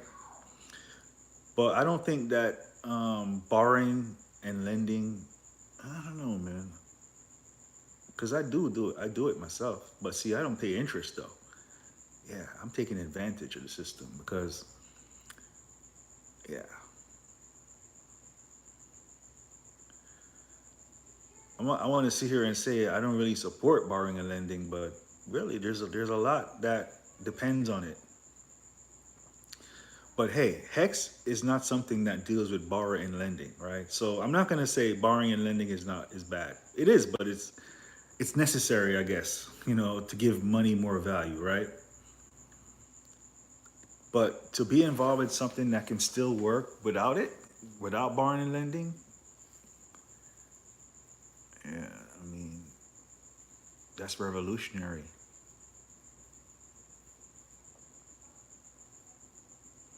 Because it's still based on time. It's based on, so basically, instead of me getting paid now and then paying you back over time, it's me getting paid later. So it's like a reverse. Hex is like the reverse of borrowing and lending. I stake now, I get paid later instead of me borrowing now and paying you back over time. It's pretty much the reverse. So it's like, yeah,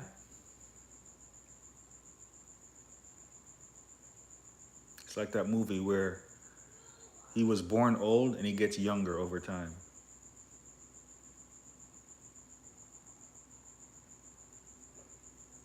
That's a theory of death that's a good theory of death, right? To say that if I were to grow old and die old, then when I die old, I wake back up in a world where I'm old and I get younger.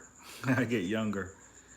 But when I get younger, I can't go I can't go back into my mother's womb. That doesn't make any sense. So yeah, that doesn't make any sense.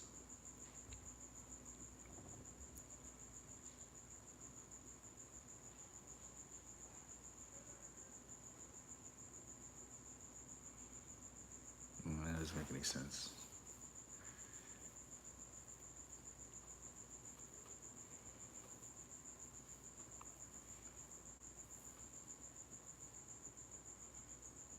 Oh, it does make sense. Actually, it does make sense because then I can get younger and then forget.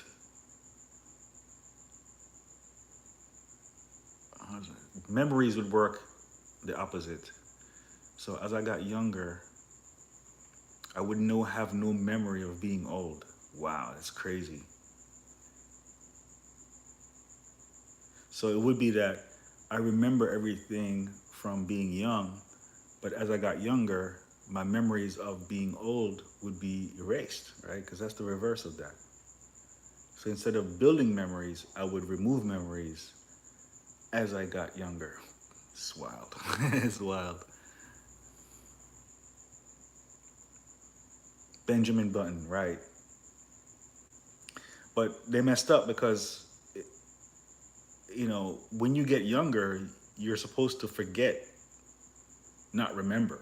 You're supposed to forget being older. Because I don't know if that worked. Is how it worked with him. Maybe that is how it worked, right? So when he's 20, he's not going to have any memory of being 80. The only thing that he would actually remember is him being 10.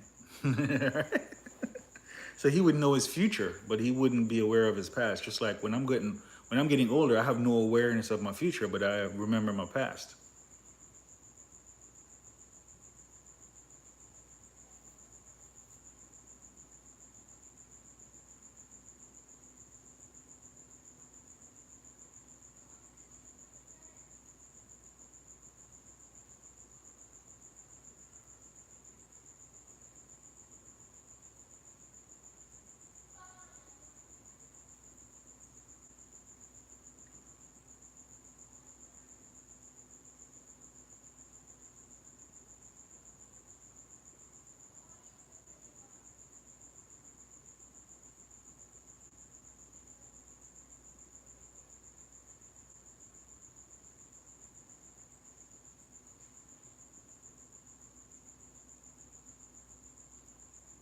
I'd rather go with a different version of life and death. Another version of life and death that I thought of is that during the whole lifespan of the lifespan that I personally have, everything that I said this yesterday, everything that I could imagine will come true, or everything that I have imagined could come true. So any version of say, long lifespan I have, whatever I imagine, it could come true, but it's not going to be something whereas I predicted it exactly. For instance, I had a theory, I see it a lot in movies too, where you can put your mind inside a computer. I've seen it so much now that I figure, well, it could be something like that, but not exactly that, right? It could be that I still have a body, but I hook my body up to a virtual reality, right? And then my body stays old, right? My body stays old and my physical body is maintained, but my mind is hooked up to a virtual reality. And because I don't have to, because it's the body that dies, but the mind is still alive, right?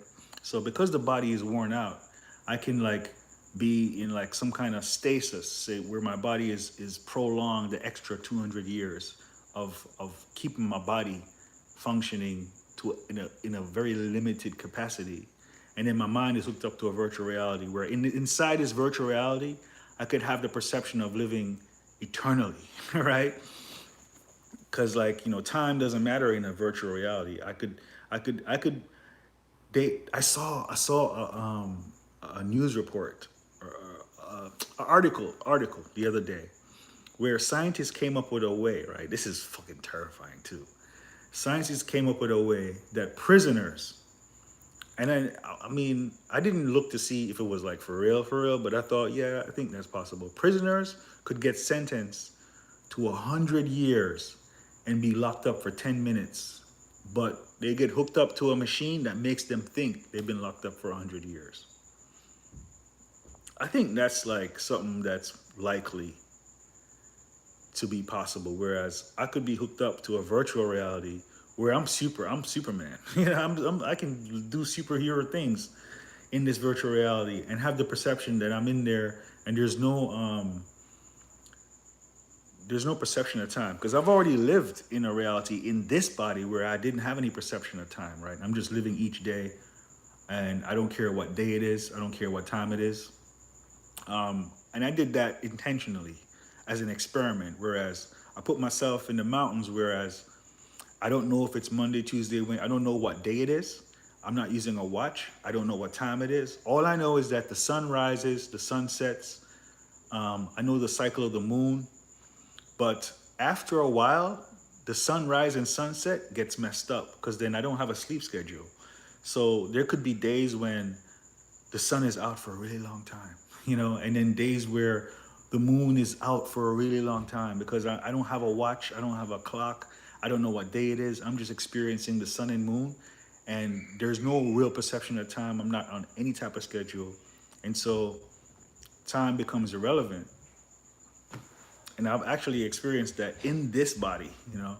So to say that I can hook up my mind to a virtual reality and experience life living like that, because all I need inside the virtual reality is my five senses, you know. So once you figure out how to hook up my five senses inside a virtual reality, that's all that's needed.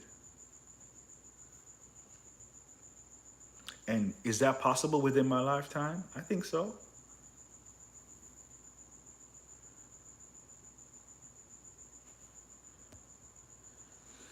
The sentence from 1996, you may be Pete, but if not, I check it out if you can run across it. I think there's an episode from the new. Yeah, I think I did see that. I think I did see that. I think I did see that. Well, now that you mention it, I think I did see that. Because this idea of prisoners experiencing a longer time than they actually been, that's not a new idea. I've seen that. That's been in movies. But the article I saw was saying it like it was for real. Like they figured out how to do it.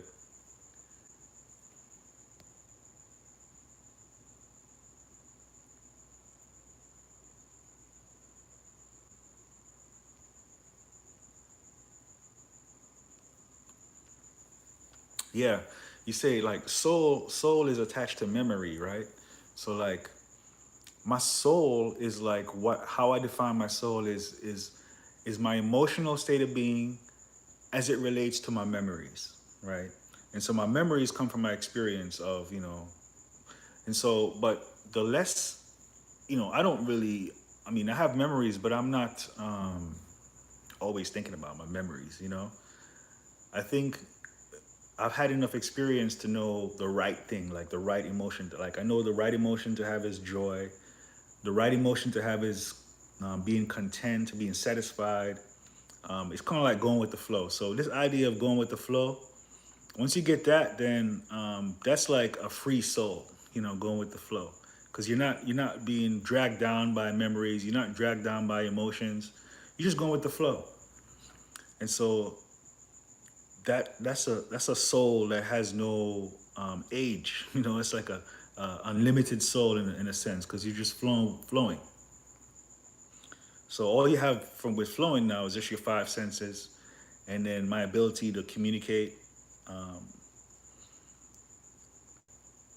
and so when my physical body runs out, you know, and I'm like 90 years old and my body is not up to par anymore, I wouldn't mind hooking up to like a virtual, you know, still being in my body, hook up to a virtual reality, spend 100 years in it, you know, wake up, come out a year later, you know, so I'm 90, and I go and I get hooked up and I experience 100 years, and then I wake up at 91 years old and be like, oh yeah, yeah, yeah. I mean, I know this, you know. So, but and I spend like, you know, me and my family spend some time together, and then I go back under for another 100 years, and then I come back out at 92.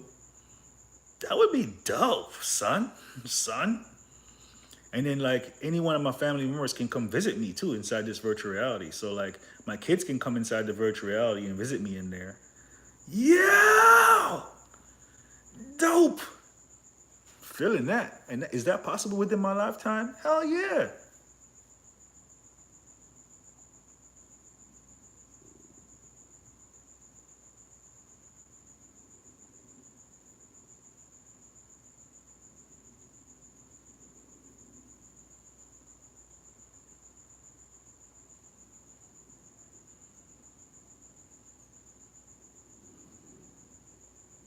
This is like this piece right here. What I'm talking about all this. This is a part where I would take it out as a clip on its own, you know, because this live stream I don't talk about all kinds of shit, but this little part that I just talked about, that's like a clips, like these podcasts be doing.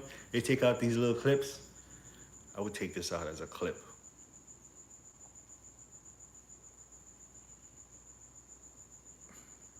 Nah, not on a chip. My consciousness stays in my body.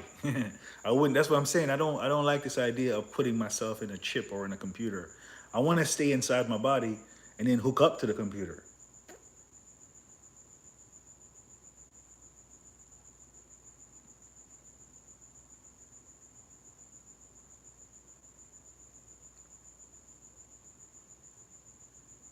Yeah, I think all this uploading myself to a machine is a little bit too far. That's going a little bit too far, you know. If I'm like 80 years old and I'm still fit, you know, I could be like 70 years old and still fit, right? Which is like, I can still run when I'm 70, right? And then I have the option to hook up to a computer and live 100 years inside this virtual place for, you know, and it come out a year later. I think that'd be dope, man. So from 70 to 80, I could live 1,000 years. Son, I think that's where it's going.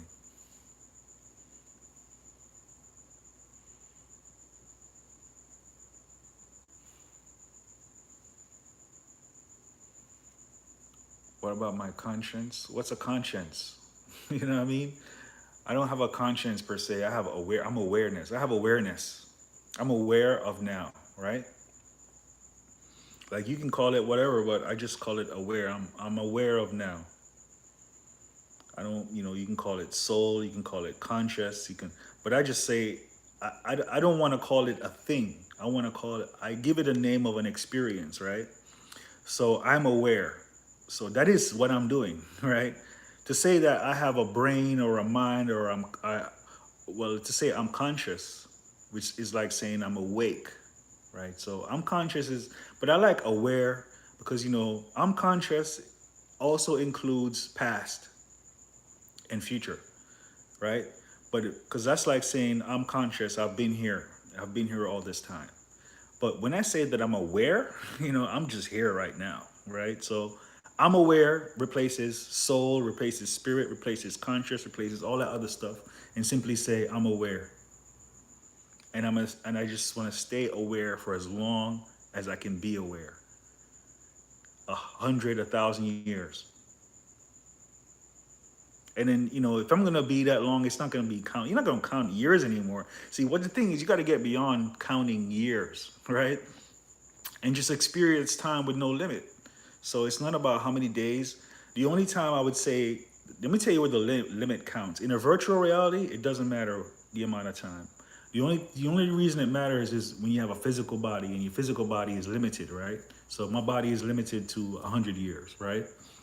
So I have to break out of that limit. So if I can escape my body's limit, which I stay in my body and I hook up to a machine, and then I'm aware inside the machine, and I can fly, I can do all this stuff, I can, you know, within the limits of whatever the program is, you know, and hey, as long as I can still have sex, son, yeah, you know, then there's no limit.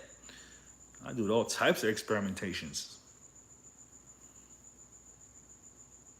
That'd be the ultimate, man.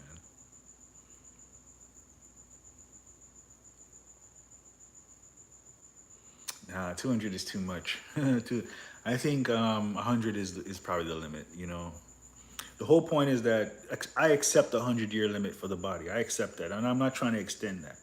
But I do want to extend my perception as far as the amount of time that I'm living.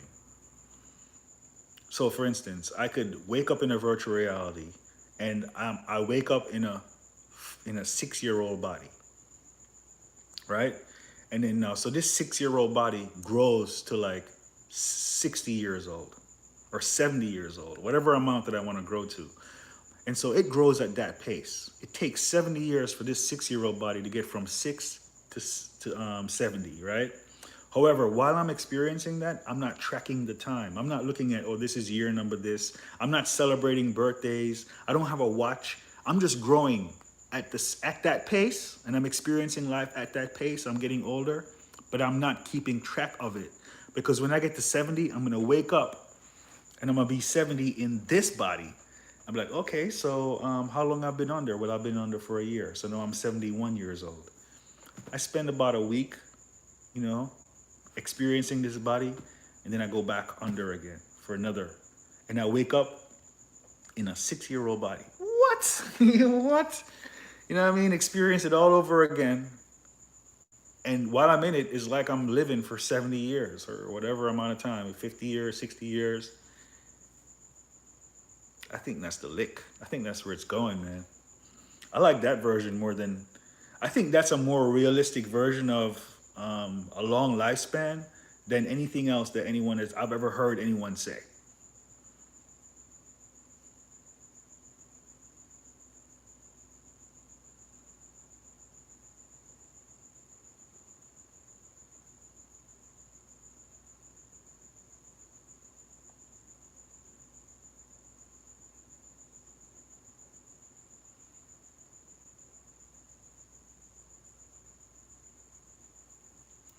Constant nightmare? No, because I mean, the virtual reality that I'm going into is pre-programmed. You know, I'm not going to be the first one, right? It could even be that, like I said, my family can come in there and spend time with me if they want to. You know, because like if I'm 71 and my kid is like, what, 30 or whatever, he wants to live his real life, right? So he doesn't necessarily want to hook up to a virtual machine. But if he wants to, he can hook up to the virtual machine and, like, you know, spend some time with me and then unhook. But I'm always in there. I think there was a movie the other day that came out like that. But you had to sacrifice your body. Like there was a movie the other day on Netflix like that. But you had to did you have to sacrifice your body? Like you couldn't get out once you got in. I'm saying you can get out. You know what I mean?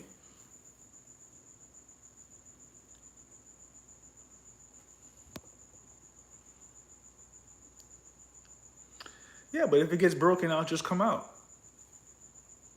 You know? The technology, man, technology is safe, man.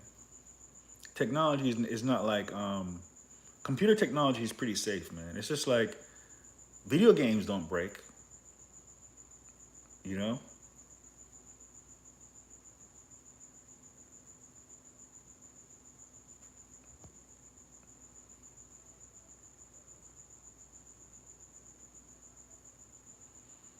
I don't know, man. I don't know if I want to stay in a virtual world forever. I do still want the option to actually die, right?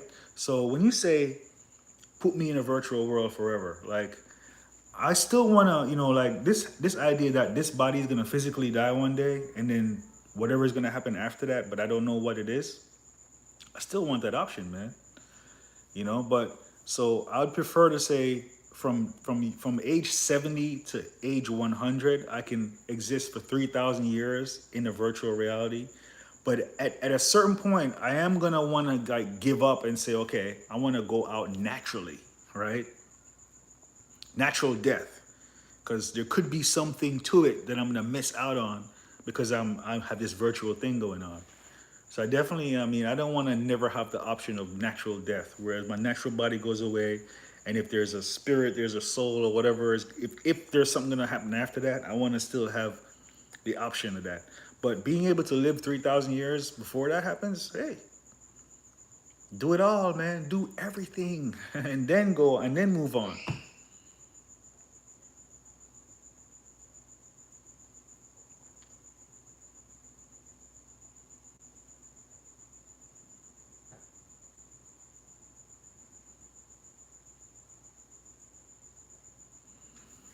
The bouncy castle is mine. There are the girl in the videos, Juliana. They're hers. They're her bouncy. It's her bounce house business, and I go out and I help with them, right? It's her business. She keeps all the money, pays the bills.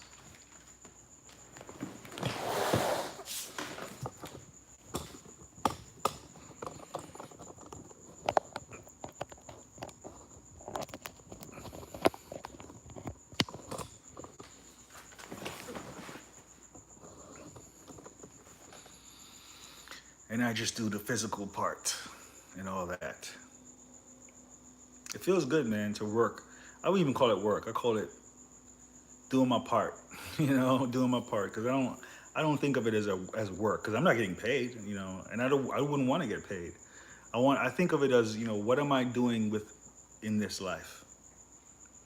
I go out, I deliver these bounce houses, and kids have fun.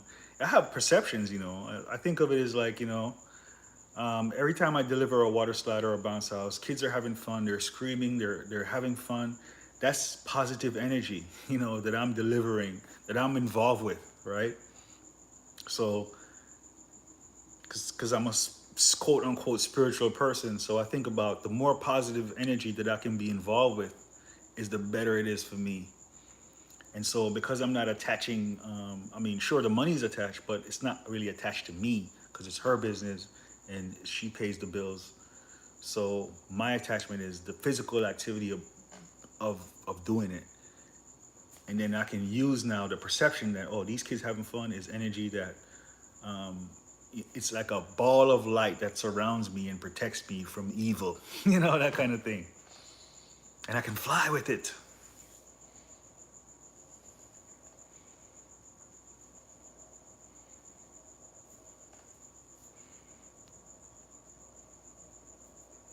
Yeah, exactly. I got a garden back here. I just picked 3 green peppers from the garden, you know? So, you know, and those are going to taste real good.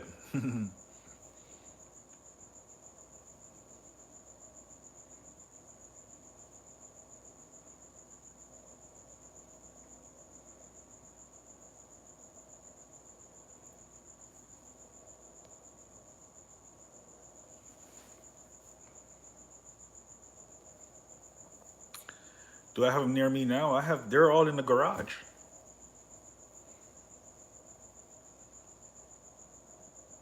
We keep them in our garage.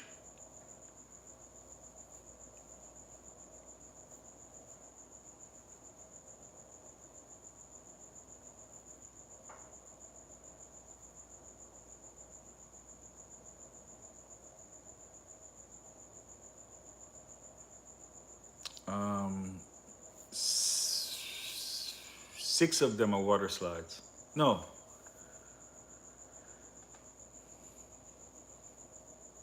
12 of them. 12 of them have water slides on them.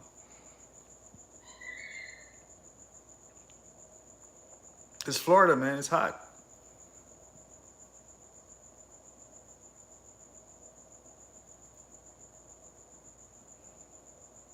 The 6 of them water slides, and the other 6 are combos. Actually, it's more than 6, isn't it? 6, 12, 13, 14. Yeah, the other 6 are combos where it does have water on them, but it's just a bounce house and water slide.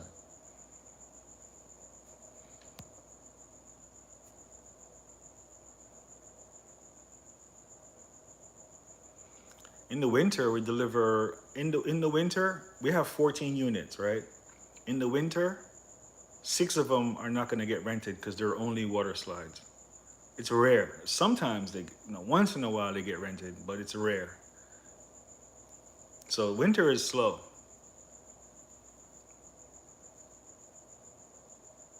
Which is probably most likely why I'm doing these live stream videos. Because, like, for instance, this weekend we only have 1 booked.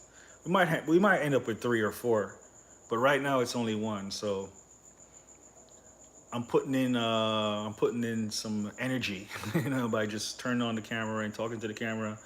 And what I like the most, two things I got out of this live stream. One, you know, earlier when I decided to what I'm doing about that DSP thing, and the other thing I got was my whole rant about 71 years old, go in the machine, experience 100 years, come back out. That shit is kind of dope, man. I like that. I like that program.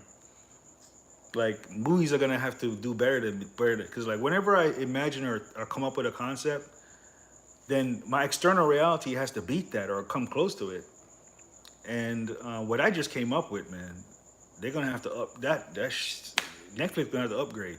You know what I mean? They have to come up with something better, or as good as what I just came up with, because then I'm not gonna be interested.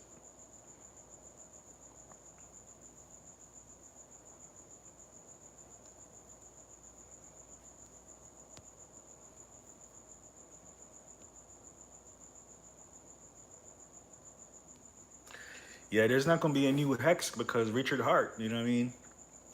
The the the reason why Hex work is because of Richard Hart. Like, there is no other Richard Hart.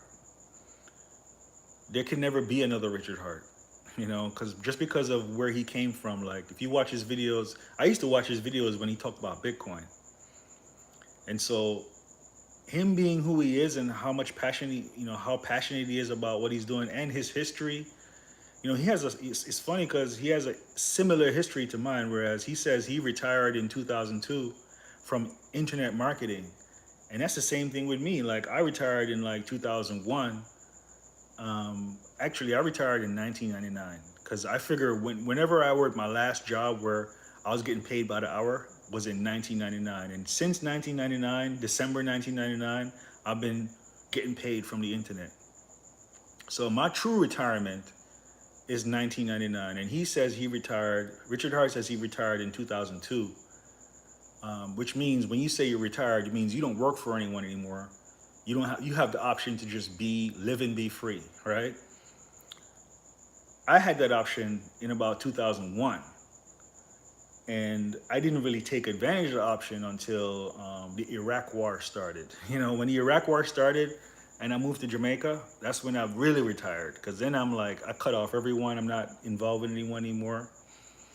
And, you know, the reason why I ended up moving back to the United States in 2010 is because this idea of 2012, and my girlfriend was like, man, if the world is going to end in 2012, I want to be in the United States with my family. So in 2010, 29, she moved back. And I was like, I'm not moving back. I'm not leaving Jamaica, you know? But in 2010, you know, the flow put me here because, you know, I pretty much, when she left, I was gone. I was like, all right, I'm going to the mountains. I'm out.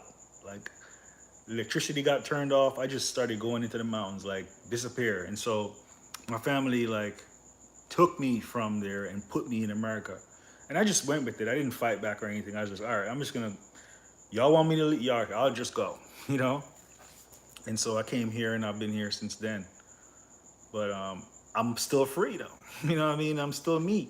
I didn't, and I'm even more free. I'm more of myself now than before because America is a place where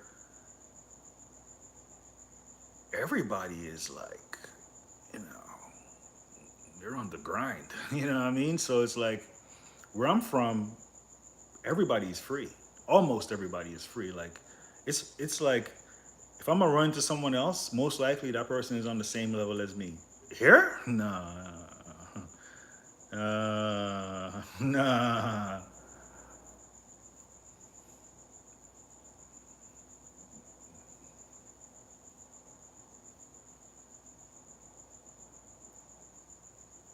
Yeah, there's cats on a higher level than me where I'm from. That's crazy. Like, yo, B, where are you coming? Yo, when I meet somebody that's on a higher level than me, I'm like, yo, that's wild. But it's rare, but it happens, man.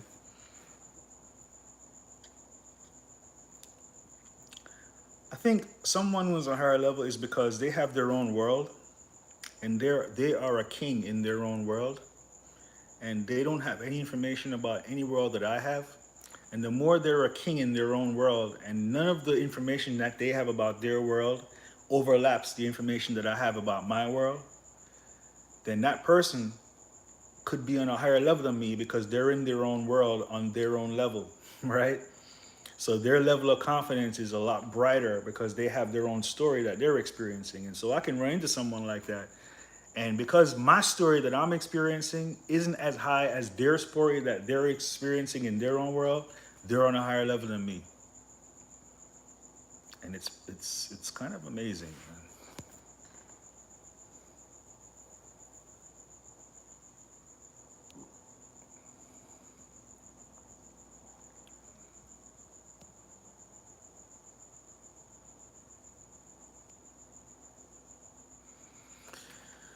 If the flush address didn't have 23, would you?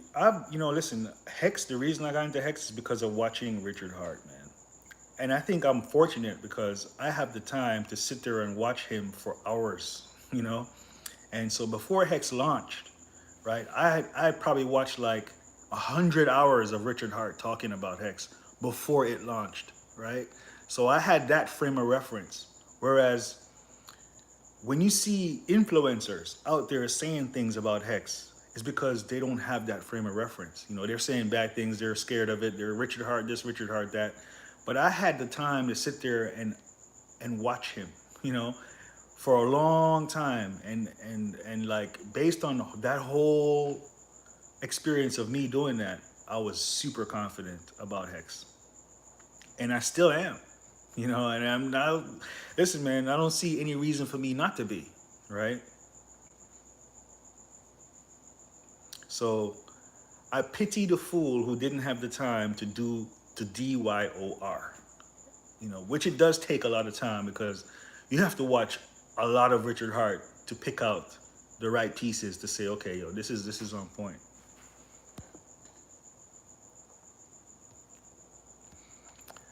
No, there's no promises because that's the thing. There was never any promises made about anything. That was like he probably said that 1,000 times. No promises, no promises. The code is done. This is what it does. The code is done. This is what it does. Okay.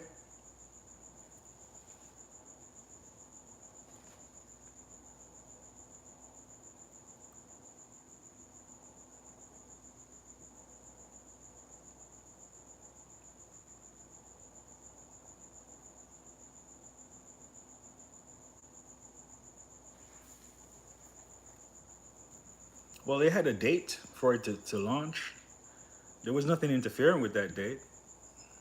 They never like delayed the launch or anything. I mean, I started watching him mostly like 2 weeks before the launch, though. I think it was about 2 weeks. I wasn't watching from before 2 weeks, you know. I know he was talking about it a lot before 2 weeks, but I really started paying attention like 2 weeks before the launch. So the date was already set. Yeah, well, the hex code was also audited, right? It was audited 3 times. I mean, that cost a lot of money. And another thing is that Richard Hart is a good marketer, man. He's a good marketer and a freedom. He's free. You know, he's not like, yeah, I think that's what it is. Is like, if you don't watch him long enough, you don't realize how free he is. He doesn't need to put out Hex, right? He could very well just go support something else and come up on that. But why support something else when you can make something better than everything else? I don't think there's anything on Ethereum that's better than Hex. Because even all this other DeFi stuff, they're still making promises. Um, yeah. Or centralized, or they're centralized, right?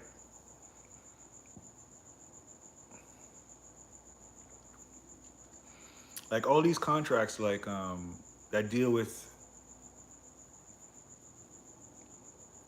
DAI or USDC, they have blacklists. You know, they can blacklist addresses.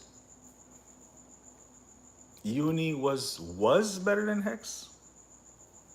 How is that better than Hex?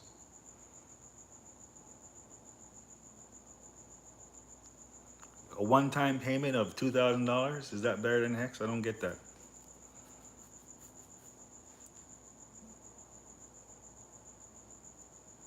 A stimulus check.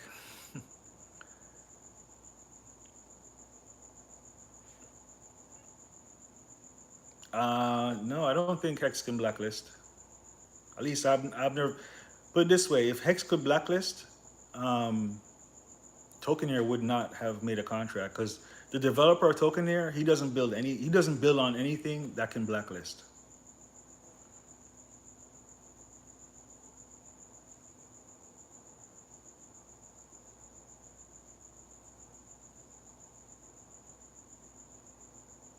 And there's no reason to blacklist. The reason why like USDC and all these stable coins have to blacklist is because, you know, they want to deal with centralized entities, right? Hex isn't designed to necessarily deal with centralized entities. It's designed to deal with decentralized. So there's no need to blacklist if you're going to stick to decentralized. Blacklisting is only necessary if you're going to be centralized.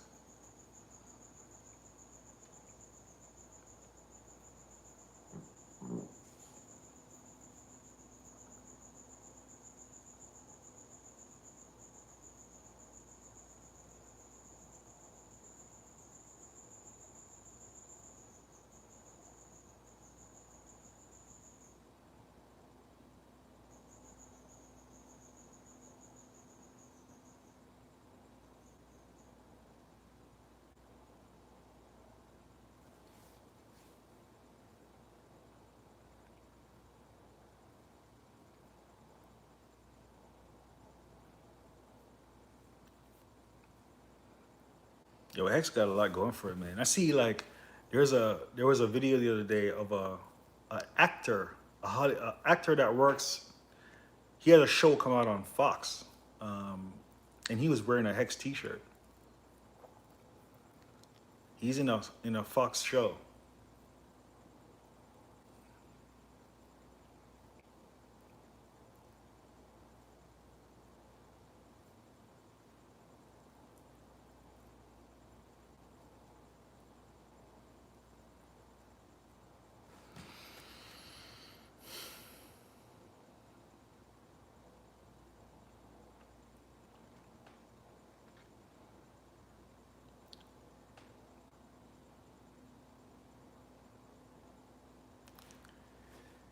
Hex satanic. I don't see anything. I think Hex, if if allowed, could become a number one crypto. They're like the number. It could be above Bitcoin and Ethereum. It has that potential.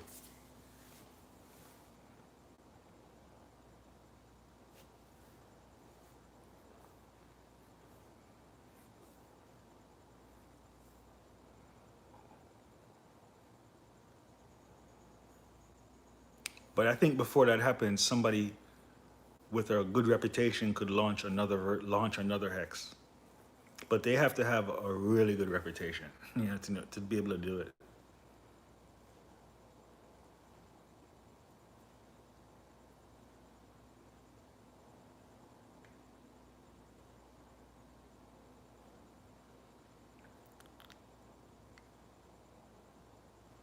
Yeah, yeah, proving your point. Yeah, well, yeah, yeah, you're right. I mean, that's a move right there. Like, I mean, yeah, the devil sneaks. You know what I mean? Sneaks. Before you know it, in your face. You know what I mean? What you gonna do? Even the word hex is like an evil word, isn't it? Put a hex on you. Yeah, hey, I could work with that.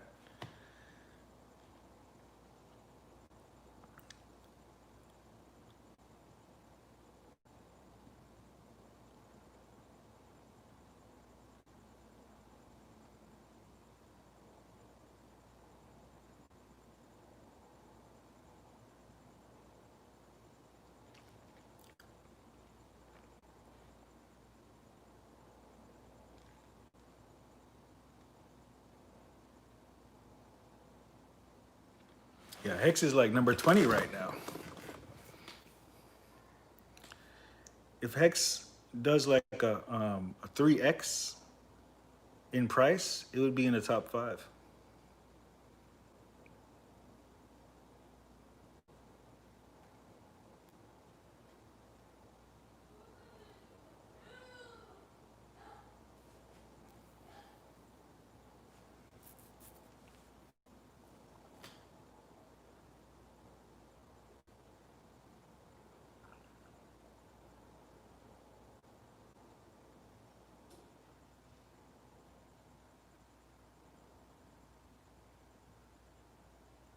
This app, Staker app coming out for hex, boss move. However, it's still being reviewed by app stores. But once it gets on the iPhone and Android, assuming it does, it's over because it's so intuitive. Yeah, I mean, it's definitely the type of thing you can just say, "Yo, check this out," and it's not hard to see what's going on.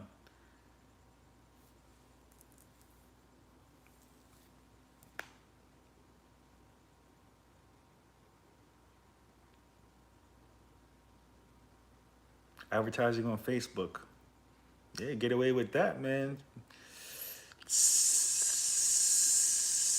They have ads on Instagram, Facebook, Twitter. They have ads on every platform, man.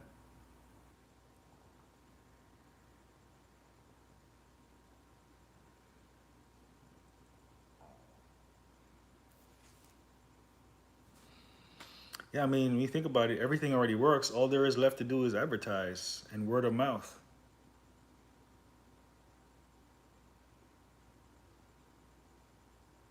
Now you haven't seen any other crypto being able to advertise other than Hex. That's some conspiracy level type thing. That sounds like conspiracy level. Like I mean, if X is the only crypto able to advertise on Facebook, that says a lot. I mean, I don't know if that's true, but if that's true, that's saying a lot.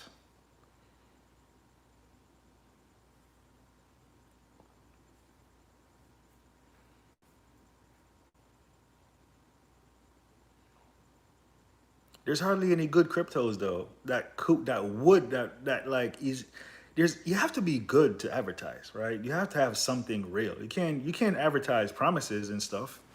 So, you know, um so then what else is going on right now that's good? When I look at the crypto space, sure you have like compound and that stuff. But that's just loans. That's just like let me borrow some money and pay you back with that's nothing new. You know what I mean? That's and are they advertising that? I don't know. I don't know anything about it really. But I wouldn't be surprised if they advertise that. It's getting a lot of support though from institution and stuff, I guess. Like Coinbase, supports that shit.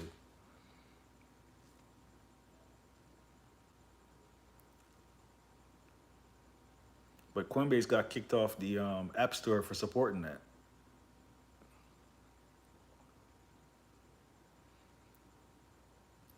Hey, MetaMask is going to support swaps.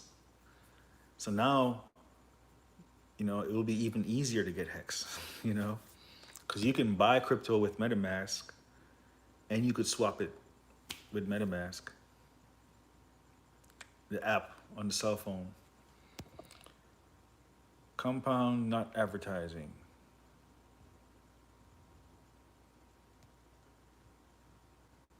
Yeah, Hex be on billboards. Hex is all over the place with the advertising.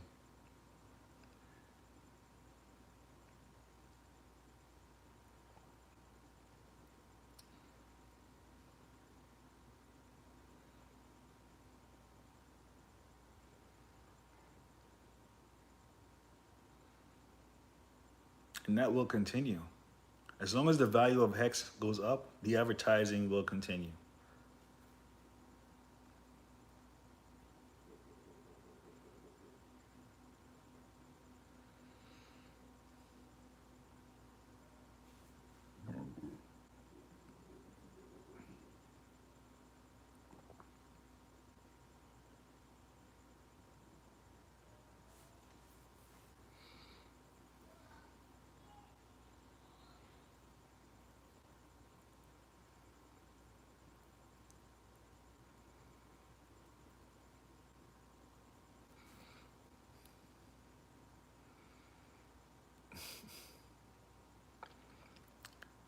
American money.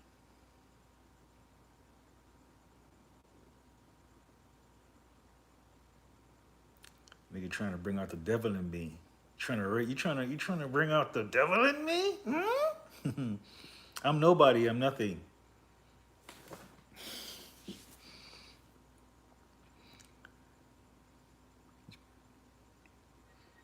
You just sacrifice a chicken.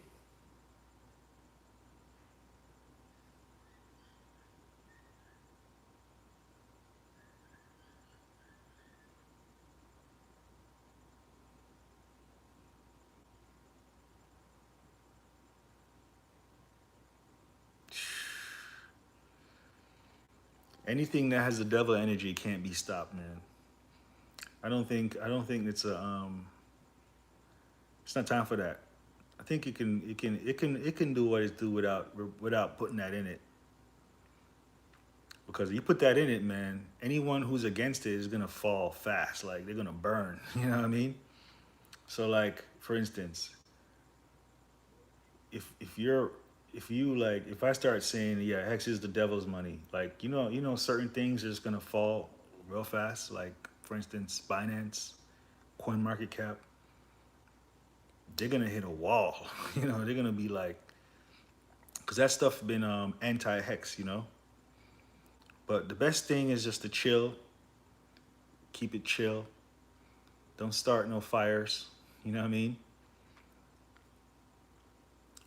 It's not necessary.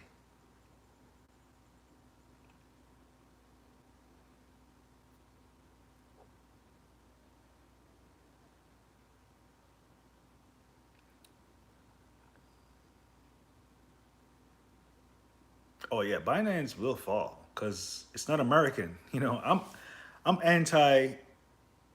It's not American. You know, that's why I like supporting Hex because it's American. I like supporting the library. It's American. Um, you know, American things. They're innovative.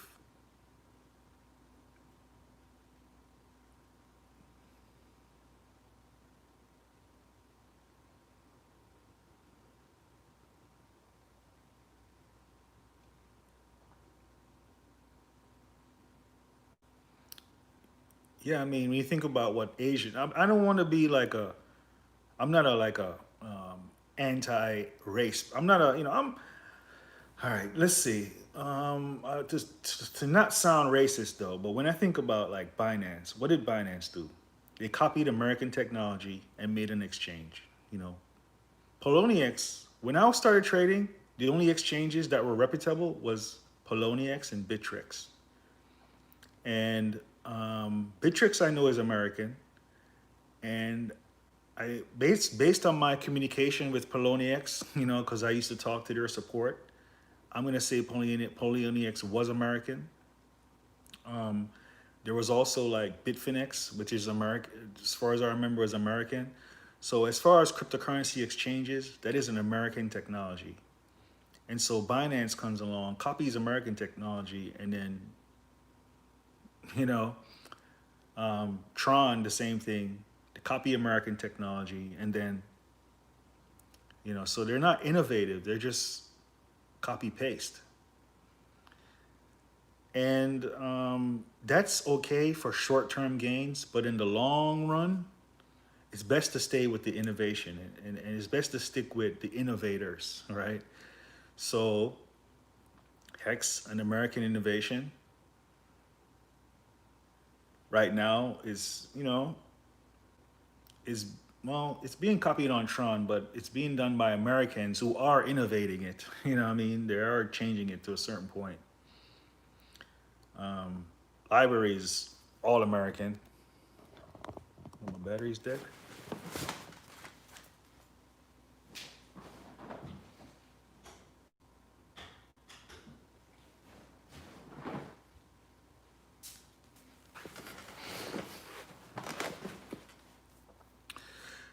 Stuff like Chainlink, I think, is American, but Chainlink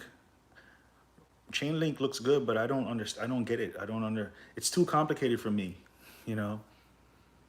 And it's also there's a centralized feel to it.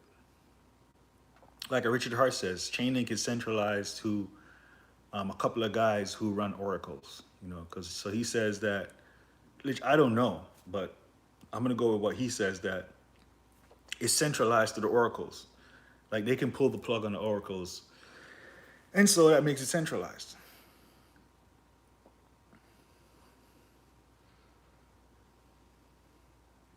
Like there's human beings involved, you know.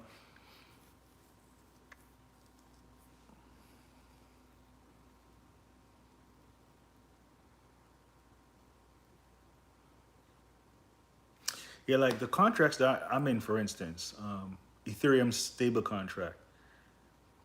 That contract is there's no middleman, you know. The website that I nowhex.com, that's free hosting. Like I don't pay for any web hosting. Even tokenair.com is free web hosting. The only time you need to pay for web hosting is if you get tons and tons of traffic, and you have to get a lot of traffic to pay for web hosting. So, being that it's free web hosting, and I have all the files, so if my web hosting goes down, I just move the domain to a different web host, even if I have to pay and just put the files up, and then the website is there again. And of course, the contracts, you can interact with them without using the website. And so, there's no big whale on any of those contracts that anyone needs to worry about because they're stable contracts. So it's like,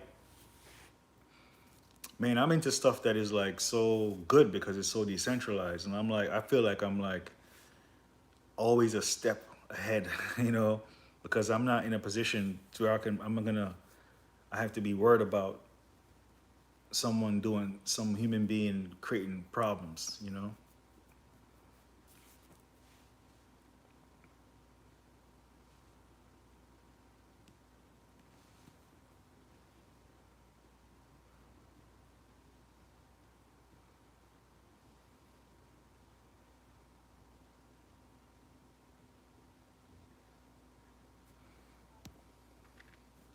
Yeah, I don't know anything about bankroll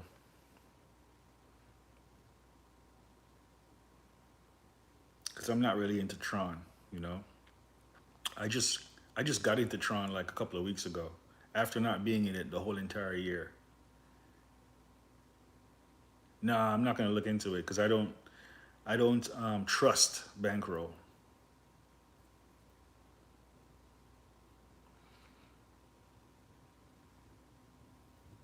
Bankroll has a bad reputation, man.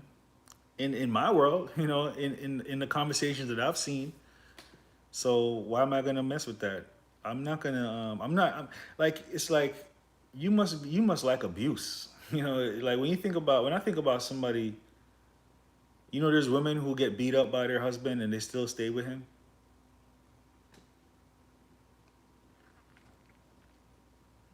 I don't stick around. You even think you're gonna hit me, I'm out. Yeah, if I'm that woman, and I even think, oh, that I think that nigga sound like he might hit me. I'm out. I don't even look back.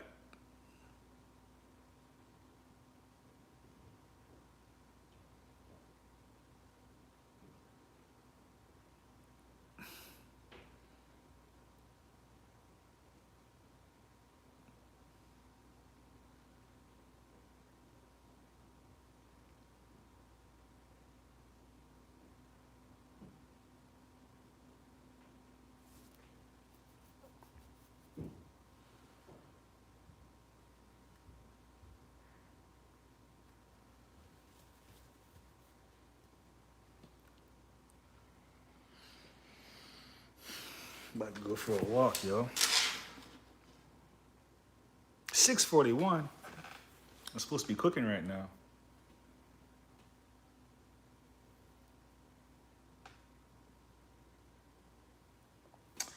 I'm gonna go for a walk and then come home and cook.